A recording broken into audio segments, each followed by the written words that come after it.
Chapter 387. You taught me this. Fan Jian sighed and rubbed his fingers together, feeling the sensation brought by the paper. On the paper was a drawing of a woman's head.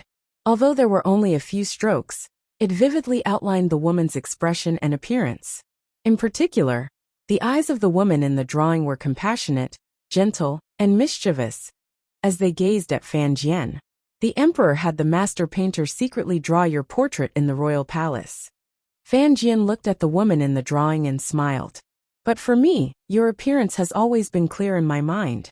Every time I want to talk to you, I can't help but draw one. I'll draw the mischievous you, the cold you, the sad you, the happy you. So many of you, which one is the real you? It's a pity that I can no longer ask you. Fan Jian sighed and passed the paper to the candlestick to burn. He looked at the beautiful face gradually disappearing into the flames and said in a daze, "If the emperor and I had not returned to our home in Danzhou to spend the summer, we would not have met you. And there would not have been any of the things that happened later. Perhaps I am still that painter who lingers in the brothel all day." The minister pulled up the corners of his lips, and a self-mocking smile rose to his face. "You said before, this world needs the profession of an artist. Unfortunately, in the end, I became the person with the strongest stench of copper in the entire Qing kingdom." The flames on the paper gradually burned to the center, leaving behind only a few black-colored pieces of paper. "You have always treated me as the most trustworthy brother," Fan Jian said in the end. In the end, Fan Jian said, "I am very grateful for your trust, so don't worry. Even if I don't have the ability to change too much, at the very least, I will persist in standing in the capital and watch Sienner gradually grow up." A soft knock came from outside the study. "Come in," Fan Jian said with a smile. Lady Lu walked in with the cup of sour berries and gently placed it on the desk. There was a lingering worry on her face. News of what had happened in the palace had long reached home from Yi Guipin. As the mistress of the Fan Manor, of course, she knew what kind of predicament her master would face in the court the next day. Fan Jian glanced at her and sighed. "Don't worry, His Majesty will not treat me too harshly." A slight resentment flashed through Lu Shi's eyes. She quietly said, "If His Majesty cherished old friendships, he would not have been incited by those thieves to investigate the Ministry of Revenue. Of the 6 ministries, who is clean from beginning to end?" Fan Jian shook his head and said, "You must believe in His Majesty. This matter involves the affairs of the court. Of course, it cannot be taken lightly." Madame Lu knew that her master didn't want to continue this sorrowful topic, so she nodded helplessly. Fan Jian raised his bowl toward the lingering smell of burning paper on the desk and said, "To each other." Then he drank it all in one gulp. Madame Lu was slightly startled and thought to herself, "Who is the Lord honoring?" The next day the court conference reconvened. As everyone expected, the emperor harshly criticized the Ministry of Revenue's clumsy performance these 2 years, and pushed most of the blame for the empty national treasury onto the Ministry of Revenue. Because the Minister of Revenue, Fan Jian, still said he was sick and did not appear in court, no one in the Ministry of Revenue could defend themselves. The leaderless Ministry of Revenue officials pitifully endured the attacks of the civil and military officials of the court. The court issued an edict and began to investigate the Ministry of Revenue's deficits these years. The Overwatch Council carried out the specific tasks. The Ministry of Appointments, the Ministry of Justice, and the Supreme Court assisted from the side, and who the scholar of the Hall of Governmental Affairs led the investigation. The Crown Prince stood to the side and filled in the gaps. There were rumors of an investigation of the Ministry of Revenue, so this matter did not surprise anyone. After this array was laid out, the officials still felt a glimmer of shock. With such a large array, it looked like the emperor truly wanted the Ministry of Revenue to suffer. Who knew how Sir Fan Jr. would react when he learned of this matter in Jiangnan? In the afternoon of that day, the officials of the various departments in the joint investigation began to enter the Ministry of Revenue Yamen. There were also the Jingdo garrison responsible for moving troops and watching over the various warehouses. The first target of the officials' investigation was the problem of the accounts of the 7 departments of the Ministry of Revenue. For a moment, The already lively Ministry of Revenue yamen by the big locust tree became even noisier. There were many fewer officials who had come to collect money, but there were many more officials who had come to investigate. The officials of the Ministry of Revenue nervously welcomed these officials, who had come to investigate, with an edict into the yamen. After a long struggle, they finally made enough chairs for the officials to sit. Then, the left and right assistant ministers reported on the Ministry of Revenue's operations for the past 2 years. There were also people who, under the supervision of the Overwatch Council, began to clean up the accounts in preparation for the investigation. Sitting in the middle, who the scholar and the Crown Prince, did not make things difficult for these officials of the Ministry of Revenue. With a few warm words of encouragement, they waited for the specific investigation to begin. It was the officials of the Ministry of Appointments and the Ministry of Justice who had found a rare opportunity to make things difficult for the old masters of the Ministry of Revenue. How could they pass it up? Some threatened them with words, and some rebuked them loudly. They made the Ministry of Revenue sound like a place where the world hid filth, and not a place that controlled money and grain for the court. Who the scholar couldn't help but furrow his brows. He knew that the leaders of these two departments were not on good terms with the Fan family. If he didn't keep a closer eye on them, the investigation would probably become the other party's method of attacking dissidents. Faced with such a grand display and seeing so many important figures sitting in the hall, including the left and right assistant ministers, all of the officials of the Ministry of Revenue felt a sense of defeat and even despair. Minister Fan was not in the yamen. These officials of the Ministry of Revenue all felt isolated by the officials of the court. They knew that what they were about to face was the biggest hurdle in their careers, and even in their lives. The officials of the Overwatch Council monitored the work of organizing the account books. In a moment, they watched as the old officials of the Ministry of Revenue cleared out as many as 7 large bamboo baskets of account books. With great difficulty, everyone carried them into the hall.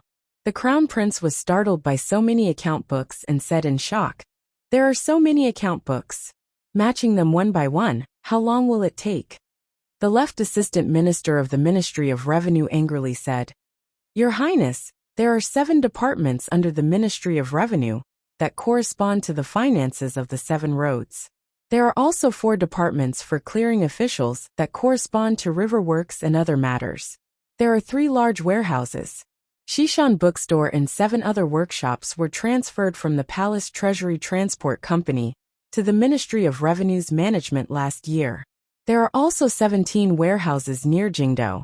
There is also the Baoquan Bureau and the Qian Law Hall that are responsible for minting money.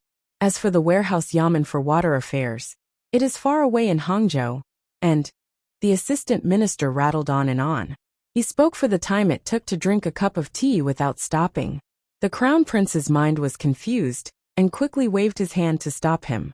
The various officials who had come to the Ministry of Revenue to investigate were all dumbfounded. They had always known that the Ministry of Revenue was responsible for managing money. Who would have thought that there was such a complicated organizational setup beneath it?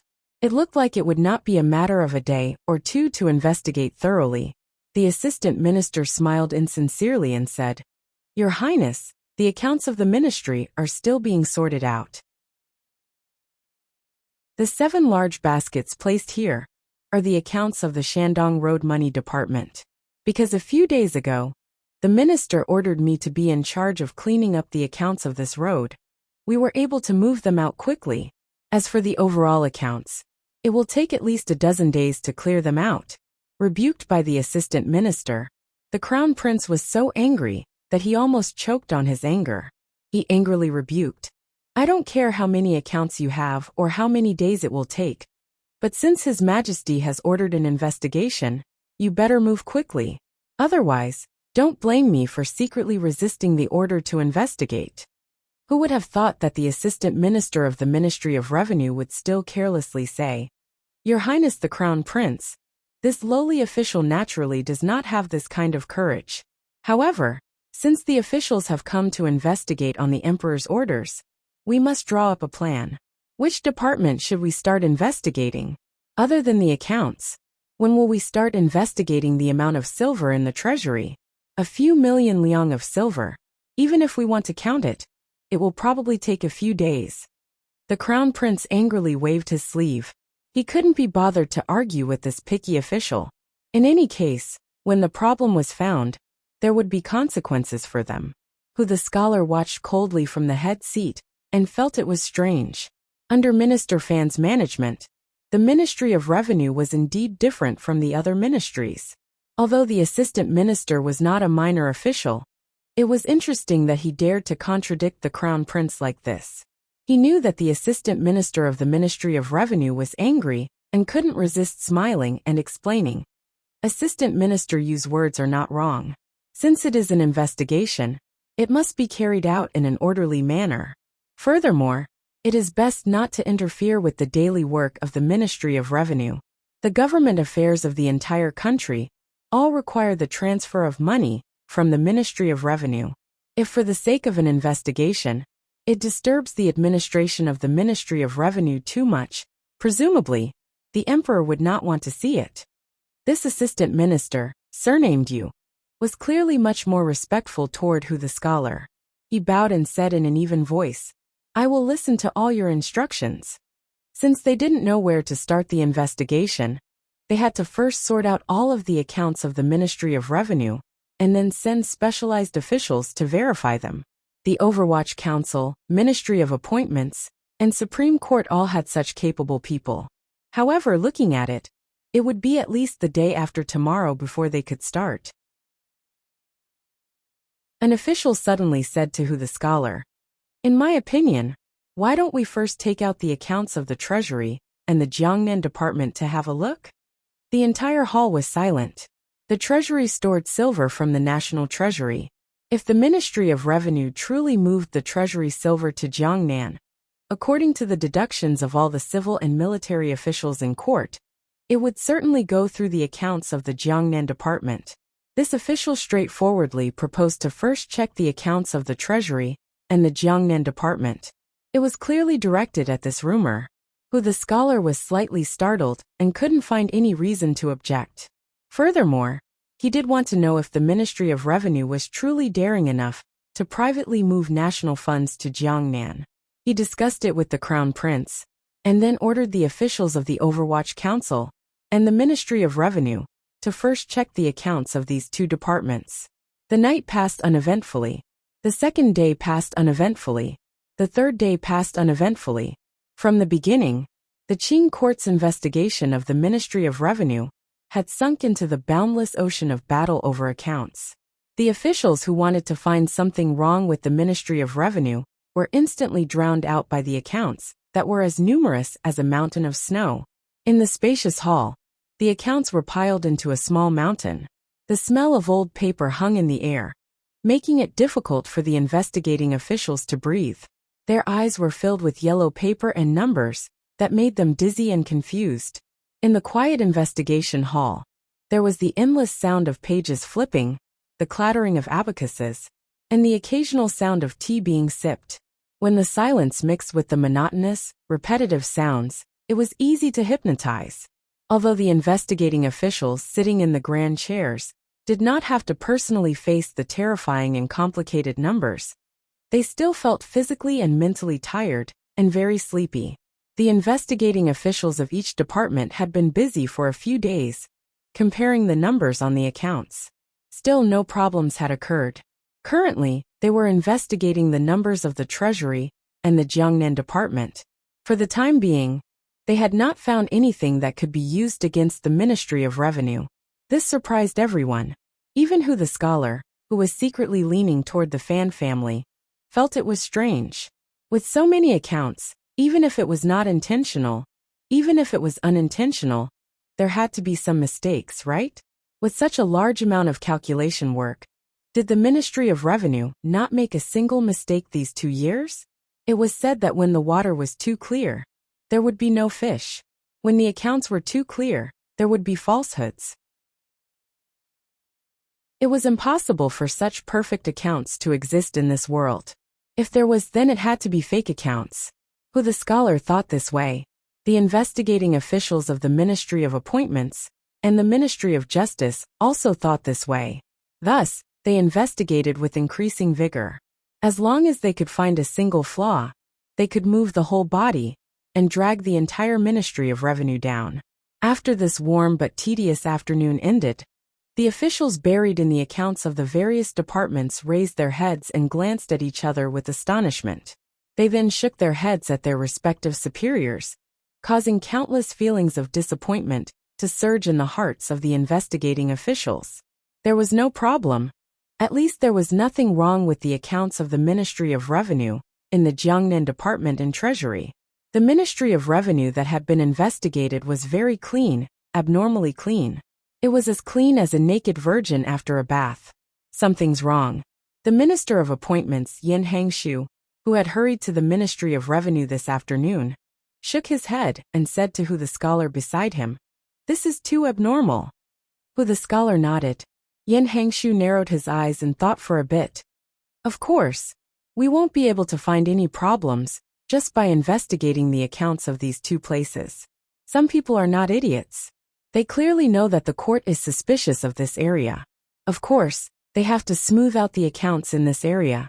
However, all of the accounts in Treasury are under our control. The items and numbers have to match up. If there really is a problem with the Ministry of Revenue, then it must be done by transferring silver and smoothing things out. I think our next step is not to just focus on these places. We should expand outwards and investigate the 7 departments and the 3 great treasuries. All of the accounts have to be gathered together and investigated. We will certainly find something fishy within. Hu the scholar furrowed his brows and said, "Putting aside the fact that it is too difficult, it will take a long time." The Crown Prince listened at the side. A strange feeling suddenly welled up in his heart. Did none of the officials beside him profit from the Treasury under the jurisdiction of the Ministry of Revenue? How could they all be so daring as to expand the scope of the accounts limitlessly? He thought about it and agreed with Yin Hangshu's suggestion. Being able to deal with the Fan family was what he hoped to see the most. The news of a complete accounting spread quickly from the Ministry of Revenue to the Fan manor. Fan Jian, who claimed to be ill in bed, did not change his expression. He only said to himself, "When an artist makes false accounts, he has to strive for perfection. Go ahead and investigate. The wider the better. The bigger the problem you find, the better." Busy being sick, busy buying tickets, busy packing, and going home tomorrow, both physically and mentally exhausted.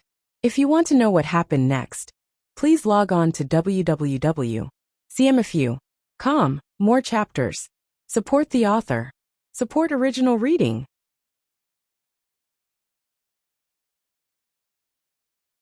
Chapter 388. I don't know why the people of Guangzhou like Cat so much. Or is there someone in Hubei who doesn't want him to go home? Due to the heavy snow, the plane can't take off. Student Cat is still hanging out at the Guangzhou airport. According to the worst-case scenario, the plane can't take off today. Or even if it can take off, it'll be very late when he gets home, so he won't be able to update. The better-case scenario is that Student Cat loves his job and works hard to write and update even when he gets home late. I think this is basically very difficult.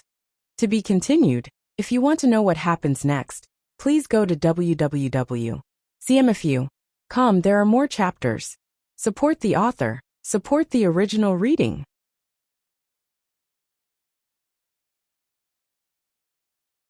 Chapter 389. The Ministry of Revenue's investigation continued. Following the expansion of the battle lines and the increase in the number of people invested by the various departments, they finally found some clues that could be used in the old account books. The officials of the investigation group finally relaxed. Regardless of how many problems the informants could uncover in the Ministry of Revenue, as long as there was a good beginning, it would break the flawless image of the Ministry of Revenue under Minister Fan's leadership. The first problem was in the winter coat money sent to Tsangzhou in the 4th year of the Qing calendar. The amount was not large. Moving up from this line, it was like a snowball. The gap that the old officials of the Ministry of Revenue had hidden under layers of cover grew larger and larger. Gradually, it was startlingly exposed in front of the investigating officials. The crown prince and minister of appointments Yin Hangshu were overjoyed. They did not care at all about who the scholars' request to be safe. They ordered their subordinates to dig deeper and deeper. All the way from the county to the capital, they dug up the complicated lines from the root. Gradually, the evidence in their hands approached Jingdo. In other words, it approached the bodies of the high-ranking officials, who could actually sign. The left and right assistant ministers, who had been in charge of being investigated in the Ministry of Revenue, also began to tremble in fear. This account for the winter coats had originally been planned, and something they had looked over. However, they had not expected that behind a mere 100,000 liang of silver winter coat, so many things would be pulled out. Regardless of whether it was the court or the merchants, when they did accounts, they were best at shattering large gaps into countless small pieces of paper, and then scattering them into the large projects. Like salt in a raging snow or water in a flood, they would disappear without a trace. No one had thought that the burden of scattering the winter coats would not be done properly. Instead, it would give the game away. The left and right assistant ministers stayed at the Ministry of Revenue Yamen all night with ashen faces. When they were off duty that day, they were prepared to ignore the discussion and go to the minister's manor to find an idea. Unexpectedly, the crown prince coldly said that before this matter was fully investigated, the officials of the Ministry of Revenue should not leave without permission. At the same time, he had moved the Overwatch Council and a few trusted aides to keep an eye on these two assistant ministers. Ever since Fan Jian entered officialdom, he had always worked in the Ministry of Revenue. Regardless of how the name of the Ministry of Revenue changed before and after the new policies, or how the structure of personnel in court changed, he had worked his way up from a small position. 9 years ago, he was already the left assistant minister of the Ministry of Revenue. At that time, the minister of the Ministry of Revenue was old and sick at home.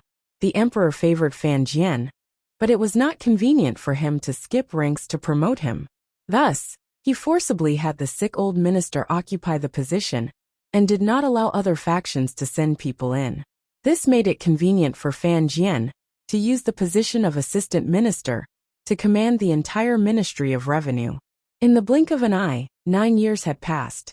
During these 9 years, the Qing emperor had favored the Fan manor greatly. Fan Jian had also used these 9 years to turn the entire Ministry of Revenue into an interest group that was as solid as a metal plate. It was a very quiet and unostentatious interest group. So when the investigation of the Ministry of Revenue began, all of the officials in the Ministry of Revenue looked up at their minister. They knew that as long as the minister did not fall, nothing would happen to them. Now the Ministry of Revenue seemed to have sunk into danger. The left and right assistant ministers were unable to enter the Fan manor. For a moment, the officials of the Ministry of Revenue were fearful and uneasy. The left and right assistant ministers could not come, but Fan Jian had been in the Ministry of Revenue for a long time. He completely understood the tense situation these 2 days. That night, he knew that the crown prince and the officials investigating had found a fatal weapon in the Ministry of Revenue: the winter jackets of the northern soldiers. That won't move me. Fan Jian sat in the study and drank some sour berries. Narrowing his eyes, he said, "Regardless of who goes to Tsangzhou to patrol, the jackets worn by the soldiers are all of the best quality. No matter how useless I am, I would not make an issue of the bitter cold of the Sioux soldiers." Today he was not talking to a portrait. The person sitting across from him was a living person. It was the Fan Manor's assistant, Sir Zheng Tua, who had always been deeply appreciated by Fan Jian. Back then, when Fan Xian was fighting a big underground case in the Jingdo government, the person in charge was Sir Zheng Tua. He had previously been an old official of the Ministry of Revenue. Because he had done things efficiently, Fan Jian had him leave the Ministry of Revenue and used the more convenient identity of an assistant to do things for him. Zheng Tua thought for a bit and furrowed his brows. That batch of winter jackets was not only not defective goods, on the contrary, the workmanship was very careful. The materials used were also very particular. The cotton was, of course, from the 3 large workshops of the palace treasury. The cotton cloth was also a first-class product of the palace treasury. Some of the other accessories were even goods from Dongyi that were used as an exception. The court could not say anything wrong about this, but he wanted to say something but stopped. Fan Jian smiled and said, "You've been with me for so many years. You should know that I do things carefully. However, when I analyze things, I am not afraid to consider the worst possible angle." Zheng Tuo forced a smile and said, "However, the materials used for that batch of winter jackets were not bad. Later, when the Ministry of Revenue negotiated the price, they set it very high. The silver transferred from the National Treasury seems to have been a bit too much." "Speak more directly." "Yes, Master," Zheng Tuo said. "The Ministry of Revenue took a lot of silver from that batch of winter jackets. Later, it was all used in other places." "Correct," Fan Jian expressionlessly said. "This batch of winter jackets did indeed take some silver. That was because that month's official salary in the capital was almost unable to be paid out. The emperor did not know of this situation, and I did not have the heart to trouble the emperor with this matter. At that time, the silver from the palace treasury had not arrived, and we also had to prepare the rewards for the Western Expedition Army the next year. The ministry had no choice but to take some silver from this batch of winter jackets." He waved his hand and smiled. "However, this amount of silver was not large. It was also not used in other places." "Yes, sir," Zheng Tuo said with a face full of worry. "The winter jackets are only one end. This time, the court is investigating the ministry. There will be more and more things like this. Once the matter of transferring silver to fill in the deficit is brought to the capital, I'm afraid it will ultimately point to the batch of silver that the ministry finally transferred to Jiangnan." Fan Jian sighed and shook his head. "There is no other way. The main reason for transferring silver to Jiangnan this time is for the palace treasury bidding. This does not have much to do with Nji. However, as the Minister of Revenue, I also want the palace treasury's income to be a bit better. If the court does not take money to go against the Ming family, how could the Ming family be willing to take out so much silver?" He lowered his head and quietly said, "Actually, at the very beginning, I had already entered the palace to talk to the emperor about the transfer of this batch of silver." The study was deathly silent. Zheng Tuo was dumbfounded and couldn't speak for a moment. The excuse for investigating the Ministry of Revenue was that the Ministry of Revenue was secretly transferring national funds to Jiangnan for profit. Who would have thought that the palace actually knew about this large transfer of silver? He calmed down with great difficulty and furrowed his brows. "Master, since it is something that the emperor has tacitly agreed to, let's make it clear." Fan Jian shook his head firmly. "The emperor has his own difficulties. If the matter of the court secretly harming the wealthy Ming family in Jiangnan gets out, their reputation will be too ugly. However, right now, everyone in court is guessing that matter. The emperor has no choice but to investigate." He sighed and said, "Since it is so, how can we make it clear?" "Then what do we do?" Zheng Tuo asked in shock. The meaning of these words was clear. It was originally a matter that the emperor was in charge of. Was it just to quell the discussion, and that Minister Fan didn't want to be forced to be the scapegoat? Fan Jian's expression was calm. "As an official, of course I have to share the emperor's burden. The Ministry of Revenue's transfer of silver this time is too big. In the end, it cannot be hidden. If in the end, the ministry is still found out, I will have no choice but to stand up for the emperor and end this matter. The method the court used to deal with the Ming family was not honorable. Furthermore, there were countless court officials supporting the Ming family. For the sake of the stability of the Qing court, this method, which the emperor had tacitly agreed to, could not be announced to the court." Zheng Tuo's expression was moved and sorrowful. He thought to himself that Minister Fan was indeed a loyal official. At such a time, he was still thinking of protecting the emperor's face and the court's interests. "Sir, resign," Zheng Tuo said painfully. "It has already come to this. There is no need to continue stubbornly holding on." Fan Jian shook his head, his interest waning. Zheng Tuo once again tried to persuade him painfully. "I know you are not a person who longs for wealth. Looking at the present situation, The emperor has long planned to stop investigating the Ministry of Revenue matter after you resign.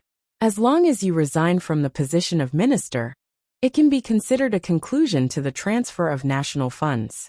Presumably, the second prince and the eldest princess will not continue to pursue the matter. Hu the scholar and Shu the scholar will also speak up for you.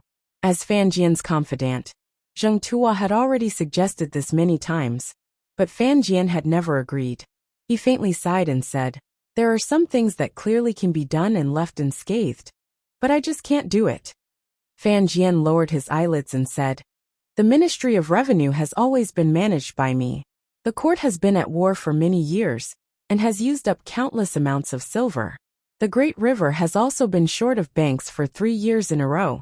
In this world, no one knows better than me how empty the national treasury is, and no one understands better than me the current dangerous situation.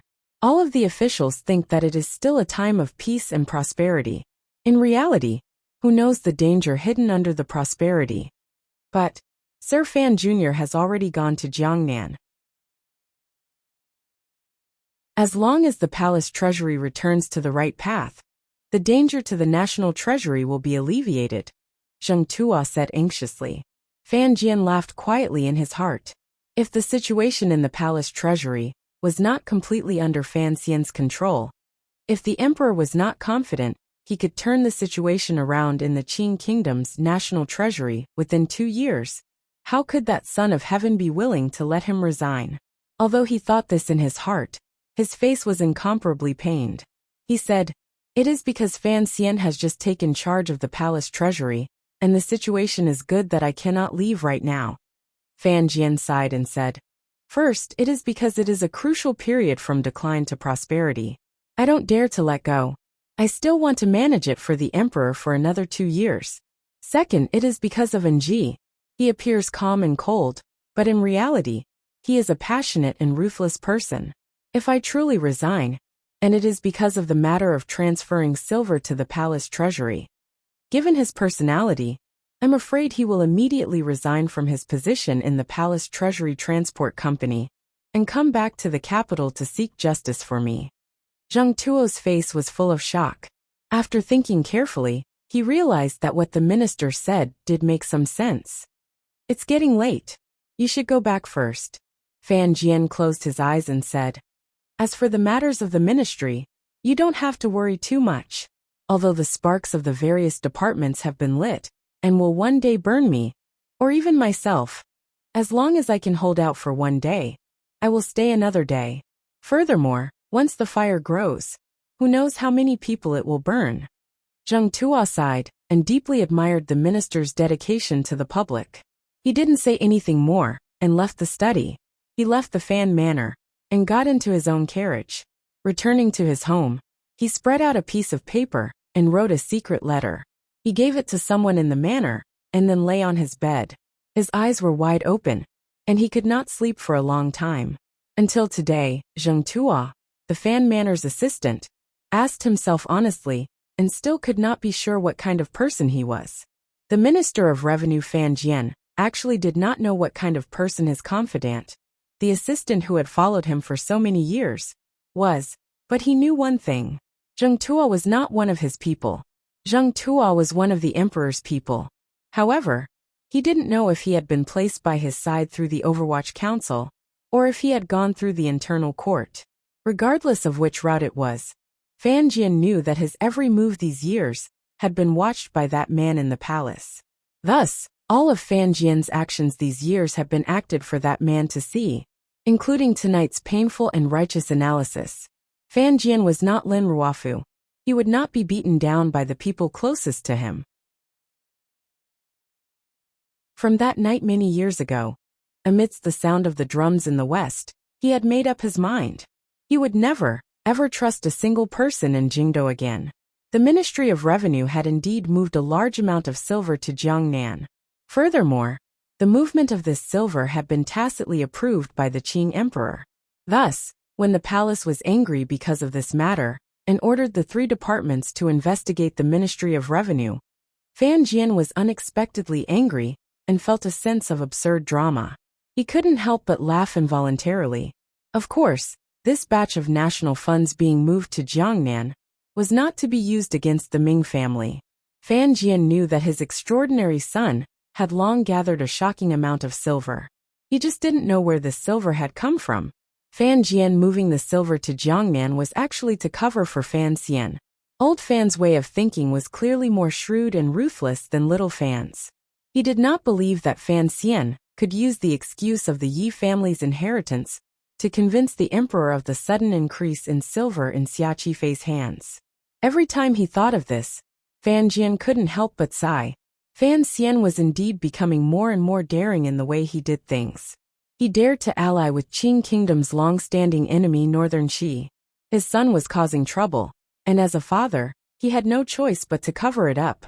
In order to ensure that his son's plan could proceed smoothly, the Ministry of Revenue had to put some silver into the money house to ensure that they could withdraw money at any time. This was the entire truth behind the Ministry of Revenue's private transfer of national funds to Jiangnan. In this plan, although the Ministry of Revenue moved a large amount, very little was actually spent. Most of the shares had made a circle around Jiangnan and had long returned to the Ministry of Revenue. Thus, Fan Jian was not worried at all that the Crown Prince and the Minister of Appointments could actually find anything. Other than that, Fan Jian had purposely left some to go to the River Works Yamen. If the emperor wanted an official who did not have any major loopholes to resign, he only needed to create a ruckus and, through clever hints from certain people, have that official resign. Even the treacherous Prime Minister Lin Ruofu had fallen into this kind of arrangement. Fan Jian did not want to accept the emperor's arrangements, nor did he want to return to Danzhou so early to retire. Thus, he let the Ministry of Revenue investigate. Only by muddying the waters could he better demonstrate his innocence. At the same time, he had to use Zheng Kuo's mouth to stab the man sitting on the dragon chair. Only that man believed that Fan Jian was loyal, foolish, and stupid, yet indispensable. Only then could Fan Jian continue to stand proudly in this dark Jingdo and watch Fan Xian's growth with the gaze of a loving father. It's all under control, right? Fan Jian carefully glanced at the letter. It was addressed to his son far away in Jiangnan. Before he opened his mouth to speak, a black-clothed man stood in front of him and bowed deeply. Zheng Kuo and Yuan Bowen are the same. They both have no children. They are probably both people of the Overwatch Council. Fan Jian furrowed his brows and said, Yuan Bowen is really a person of the Overwatch Council? No wonder my in-laws fell so quickly. The black-clothed man said in a heavy voice. But Zheng Kuo has a nephew. According to my investigations, it should be his own son. However, he was afraid the palace would use this son to threaten him, so he has never admitted it. Fan Jian's brows rose and he smiled slightly. Very good, we can threaten him now. The black-clothed man nodded silently. His hands were placed flat by his side. From the web between his thumb and index finger, there was a long callus. If Fan Xian had seen this detail, he would certainly be able to think of the calluses formed by Gouda and the other tiger guards from holding long knives for many years. Fan Jian gazed at the black-clothed man and said, Following me, there really isn't much to do. You've been bored out of your mind these years. Don't blame me. The black-clothed man smiled and said sincerely, 11 years ago, my defenses weren't strong enough and allowed the serving girls by the Empress Dowager's side to be killed by a madman. I was already a dead person. It was all thanks to you remembering our old friendship and secretly saving me. If it weren't for you saving my life, I'm afraid I would have long been playing around in the dirt. Fan Jian smiled and shook his head. You have this kind of frivolous personality, not at all like a tiger guard. No wonder the emperor didn't like you the most back then. He then said, Keep an eye on Zheng Kuo. If necessary, send his son's right hand to his room. I had been sick for the past few days. Yesterday, I took an early flight and left home at 5 o'clock.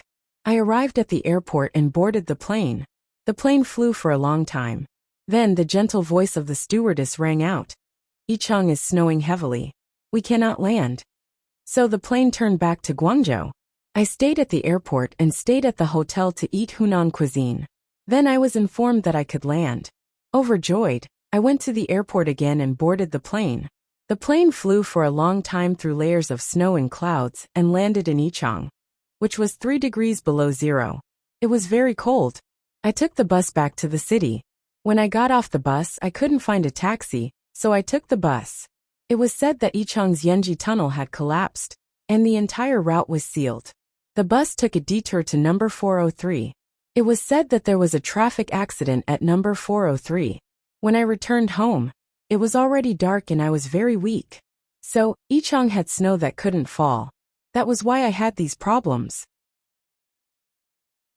It wasn't because of the heavy snow in Guangzhou that my leader had mentioned when he asked for leave yesterday. If I had known that there would be heavy snow in Guangzhou, then I would have been wrong too much. At that time, Guangzhou was full of sunshine and the sky was blue. I stood in the bright sunshine of the southern kingdom and cursed the snow in Yichang. It wasn't over yet. When I returned home, there was a problem with my hard drive. I had already known about this and bought a 250 gigabytes hard drive in Guangzhou, so I didn't think much of it. But when I installed the new hard drive, I was shocked to find that I didn't have a CD-ROM drive. How was I going to install the system? I struggled for half the night. I found my brother-in-law's CD-ROM drive and installed the new system. Then, I was shocked to find that I couldn't recognize the old hard drive when I installed it. How was I going to copy the things on it? Don't worry, I still have the USB drive. This thing is good. But in the end, I confirmed that the old hard drive was broken. Finally, I stopped updating for the first time since I started writing. I felt a little strange. It was as if some record had been broken, as if the Celtics had finally lost. Then I was surprised. When did I become such a hardworking person? I worked so hard that it took me a long time to sleep. I woke up very late today. I could still use my brother-in-law's computer at home, so I had no problem writing. But I was sad and scared. I was scared that the data on the old hard drive would no longer be extracted. There were a lot of things on it. My century of love, my dream couple, my godfather, my alien. The scariest thing was that there were all the things I had written in the past 7 years. Ingxiu roasted chicken, the first draft of Qing Yichang, the beginning, and some small essays like nonsense. The scariest thing was that there were all the things I had experienced in the past few years, including my letters, screenshots, chat records, and archived files. The USB drive was good, but there was only Qing Yichang on it. Qing Yichang was only a small part of my life. The hard drive contained the traces of my life in the past 7 or 8 years. I couldn't accept the fact that they might disappear. So I have to repair the hard drive. I'm feeling very down. Tomorrow, I'm going to repair the hard drive. Please bless me, Wu Zhu. I might have written less carelessly these 2 days. Please forgive me. To be continued. If you want to know what happened next, please go to www.cmfu.com. There are more chapters. Support the author and support the original reading.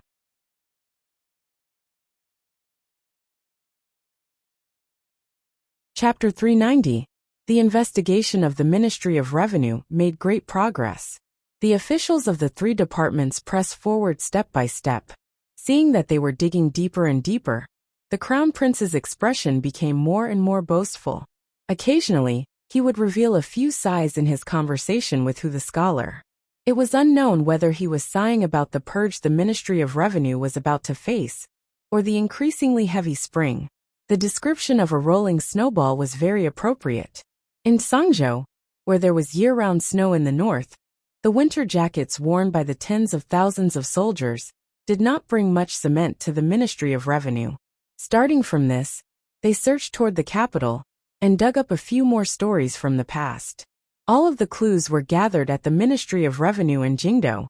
The deficit in the discovered accounts grew larger and larger. The wound of the Qing kingdom, that had been carefully hidden by the Ministry of Revenue officials, was bloodily torn open and displayed for the officials to admire. After the investigation group entered the palace to make a report, they increased the strength of the investigation. Even Hu the scholar knew that the Ministry of Revenue could no longer be protected. If Fan Jian quickly resigned at this time, the court might give the Fan Manor some face for Fan Xian's sake. If they continued to confront each other like this, it would not be as simple as Fan Jian being stripped of his position. Although Hu the scholar and the civil officials were also fearful of the Ministry of Revenue's deficit, they did not want the court to make too much of a ruckus. They also did not want the temporarily balanced court to tilt. Thus, through some channels, they conveyed goodwill to the Fan manor. As long as Minister Fan asked to resign, Hu the scholar and Shu the scholar were willing to jointly guarantee his safety. However, this was only the officials' wishful thinking.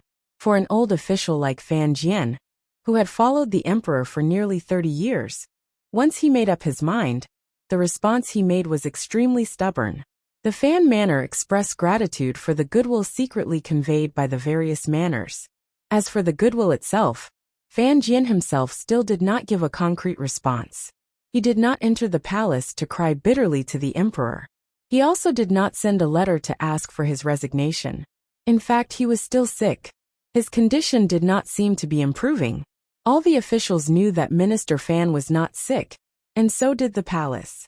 But this time, the emperor did not send the royal doctor or eunuch Hong to Fan Manor to see him. Perhaps the palace also knew that they had wronged the Fan family, and so they tolerated Fan Jian's act of using his illness as an excuse to complain. For the next few days, the crown prince sat in the Ministry of Revenue and stared at the people below him investigating cases. This time, Hu the scholar also had to personally come to watch. The people investigating and the people being investigated were all having a hard time. On this day, there was another breakthrough in the investigation of the Ministry of Revenue. The amount of silver in the accounts did not match the amount in the treasury. The enormous deficit pointed in 4 different directions to 4 unremarkable officials. Finally, he found the specific executor and the specific matter of the deficit. When the crown prince heard the report, his eyes lit up, but his expression was incomparably calm. He thought to himself, if I dig up from those officials, won't I be able to eat you, Fan Jian? Once I dug all the way to Jiangnan, the court would remember Fan Xian's 20 million liang of silver, but the corresponding crimes would make Fan Xian unable to bear the consequences. When Hu the scholar heard the names of the 4 officials, particularly the last person's name, his eyes also lit up. His expression was also incomparably calm. He thought to himself, Minister Fan's methods were exquisite. It looked like his and Lao Shu's worries these days were unnecessary. After all, the crown prince was young. He did not have Hu the scholar's meticulous thoughts, nor did he have Hu the scholar's photographic memory. Thus he did not see the trap in this. Under the guidance of the idea of pursuing a desperate enemy bravely, he joyfully and without seeking fame, ordered his faction of officials to launch a general attack on this problem. Although the Minister of Appointments, Yen Hangshu, faintly stood on the side of the eldest princess and the second prince, in this good situation, and with the crown prince opening the way, he was happy to help. He held a small flag by the crown prince's side and cheered. Although he did not personally draw his knife, his cheers rang out endlessly. Hu the scholar watched from the side and smiled to himself. The investigation of the Ministry of Revenue had reached a critical moment. In the great hall deep in the courtyard, the crown prince's proud laughter rang out. In his hand, he held the official's confession. His body shook, and his royal aura flared. A cold light gradually appeared in his eyes as he interrogated the Ministry of Revenue official kneeling in front of him. Speak. Where did the 400,000 liang of silver in this account go? It was late in spring, and the weather had become hot. The 6th-level official kneeling miserably in front of the officials was already soaked in sweat. The color of his official robes had become dark red. Hearing the crown prince's stern yell, he wanted to cry but had no tears. He thought, I was just a handler. How would I know where the minister had moved this silver to? The crown prince saw the official's panicked expression and glanced at him with disgust.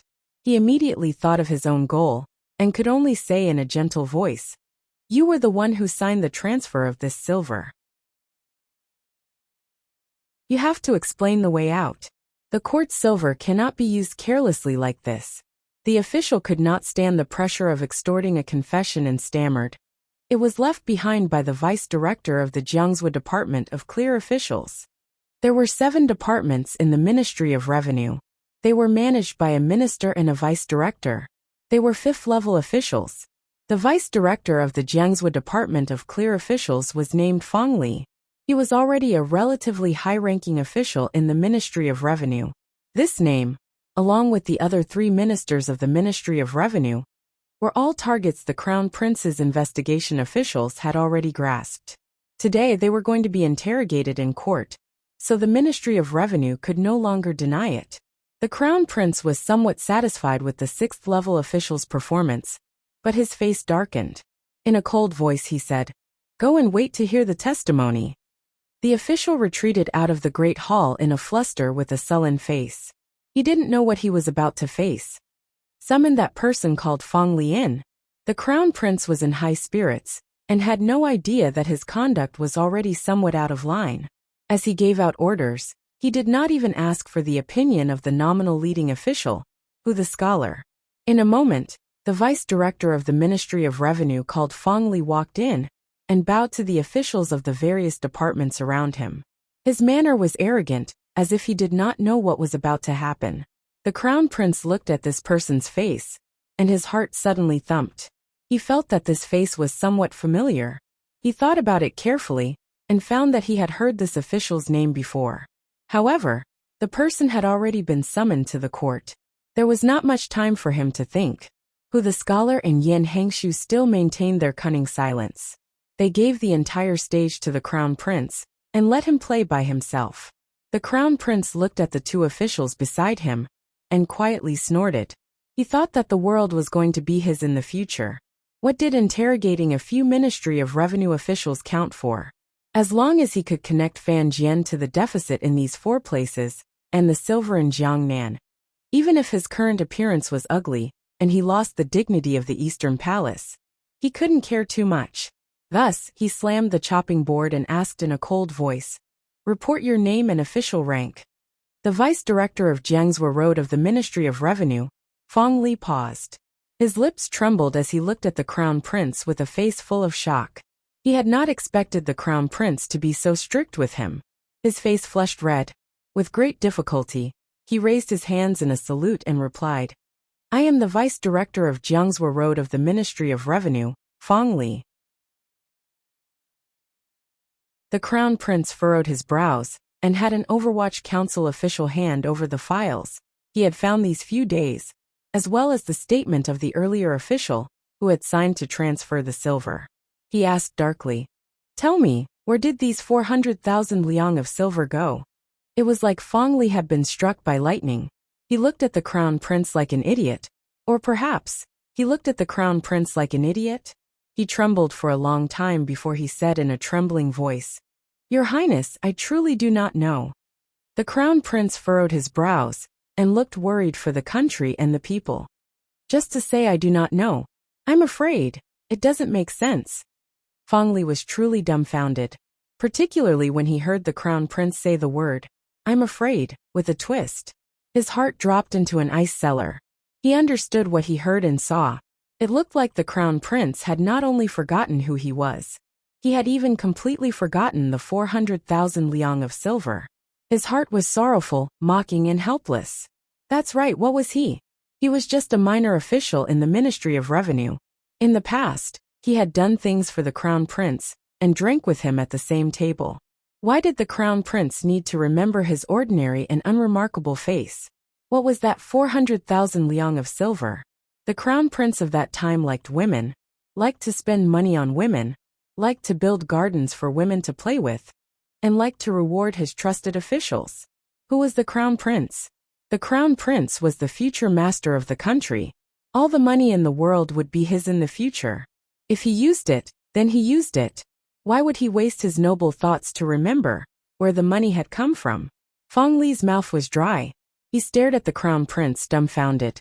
He hoped the Crown Prince would be able to remember something to prevent this absurd and unbelievable situation from continuing to develop to an unmanageable stage. It was a pity that the Crown Prince did not seem to notice the flirtatious gaze of this Ministry of Revenue official. The work of investigating the case continued. The Vice Minister of the Ministry of Revenue, Fong Li, knew that this matter was too big. Furthermore, it was being investigated in front of all the officials. Once the truth was revealed, it would be impossible to take it back. Thus, he gritted his teeth and refused to say another word. The crown prince had already felt that something was amiss. He frowned and looked at this familiar-looking official. He didn't understand where the other party got his courage from. The confession was right in front of him. Yet he didn't say a word. Could it be that the other party wanted to take all the blame for Fan Jian? Or rather, there had always been secrets to this matter. At this moment, the Minister of Appointments Yin Hangshu, who had been watching silently from the side, suddenly slammed the table and yelled sternly, "This bastard has guts. Someone come. Drag him out and interrogate him properly." He turned his head and asked, "Sir, who can we use torture?" Who the scholar, who had been staring at the ants fighting in front of his shoes, seemed to finally understand what had happened. He opened a pair of listless eyes and said, "Ah? Use torture?" There was no tone to the last word of torture. It was not clear whether it was a question or an agreement. Yin Hangshu raised his hands impatiently and said, "I will listen to your arrangements." The official of the First Bureau of the Overwatch Council accepted the order and prepared to go forward and drag the stubborn vice minister of the Ministry of Appointments out. Fong Li, who had been stubborn the entire time, heard that he was going to go into prison and heard the words "use torture." Amidst his fear, he finally couldn't control his nerves. In a shrill voice he cried out, "I have been wrongly accused. I was a scholar in the first year of the Qing calendar. For years later, I was promoted to vice minister. It is all thanks to the emperor's vast and mighty grace.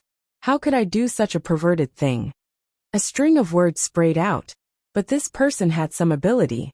In such a tense moment he defended himself. He still only looked at Hu the scholar, and refused to look at the crown prince even if he died.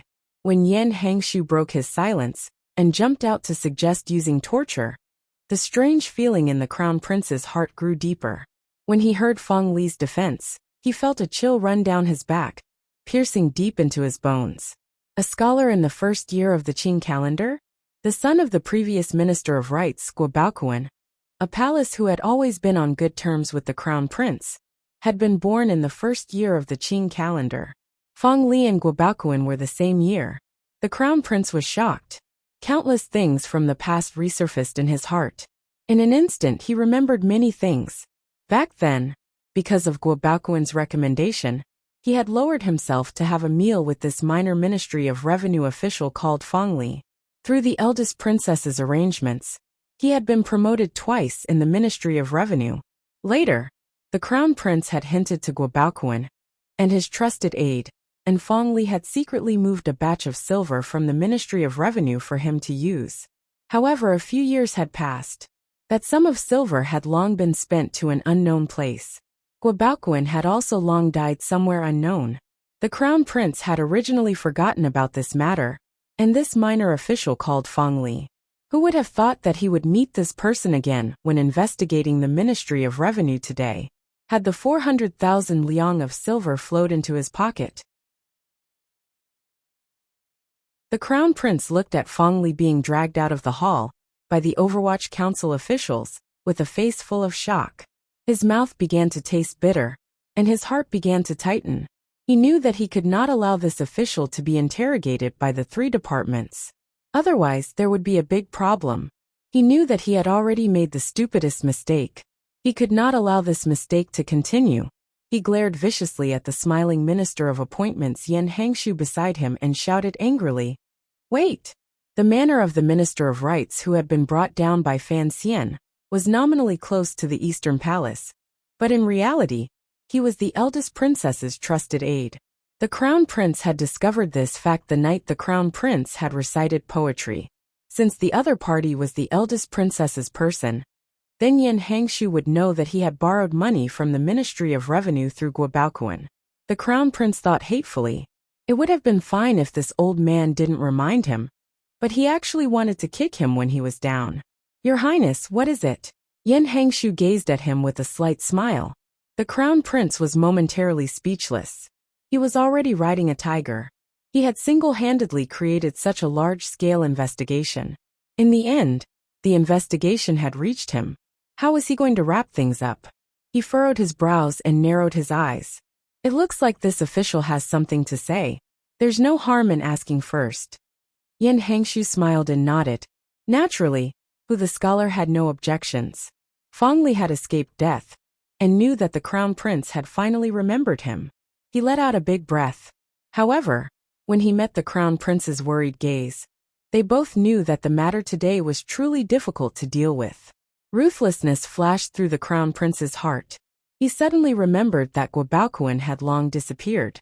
As long as he refused to admit it, and then thought of a way to make this Fong Li shut his mouth, he would be able to clear his name. Having thought this through, he said with a gentle expression, Fong Li, you have to think carefully about where this silver will go. I have come to investigate a case under the imperial edict. Of course, I will not let a corrupt official go, but I will not wrongly accuse any good official. A glimmer of hope flashed through Fong Li's eyes. He knew that the crown prince was hinting at him to randomly accuse others. Since this 400,000 liang of silver had been dug up, in front of the scholar, Minister Yan, and the officials of the Supreme Court and Overwatch Council, it could not be shut up again. Fong Li knew that this was the only way. He lowered his head, and his eyes darted around. He made up his mind, but for a moment, he didn't know who to push it onto. Back then, after he took the money, he had secretly destroyed the account books. However, for such a large amount of silver, it would be difficult to find another name. Yan Hangshu glanced at the crown prince, and sighed in his heart.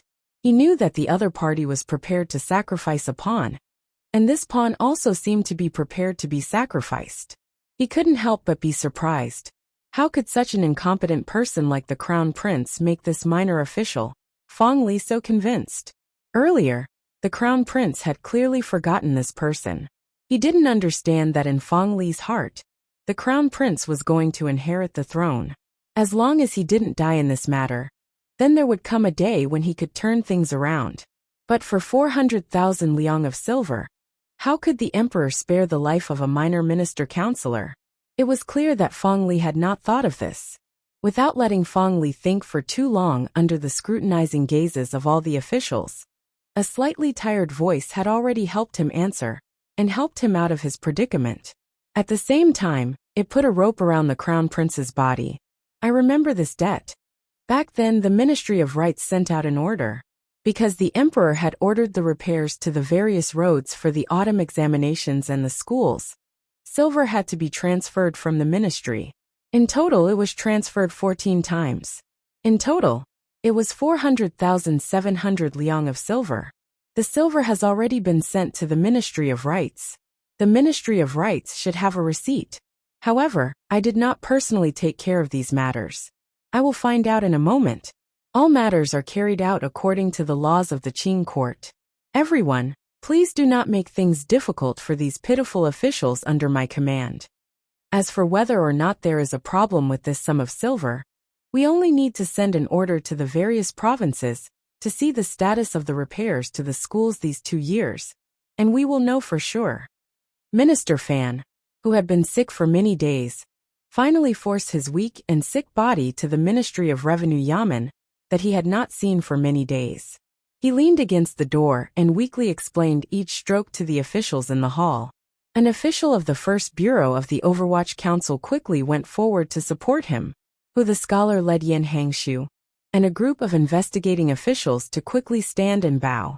Although they were investigating officials, no one dared to show any disrespect. This was the first time this Minister of Revenue, who had led the Ministry of Revenue for 9 years, had arrived at the Yamen. As soon as he opened his mouth, he spoke on behalf of his subordinates. However, he also pointed out the whereabouts of the silver. As long as it was investigated, the truth would come to light. As a result, the crown prince's face paled and his eyes began to wander. Of course, I still have a strong desire to retrieve it. I won't be stingy on this matter. The things inside are too important to me. Only today did I remember that my dad's diary and notes are also inside. 3 black lines. Looking at the book review section, I'm really grateful for everyone's comfort and suggestions. I'm sure the hard drive's wounded heart is also very comforted. If I can't get it done today, he'll really be eternally dead, and can rest in peace in the netherworld. Of course, I still have a strong desire to retrieve it. Then, he discovered that there were a lot of people from the same hometown, and was pleasantly surprised. He didn't have time to greet them one by one, so he cupped his hands and said, "Let's eat noodles together when you're free. There will be a time for me to eat with you, hee. P.S. I just went to take a look. There seemed to be some bad omens. To be continued. If you want to know what happened next, please log on to www.cmfu.com. There are more chapters. Support the author. Support original reading."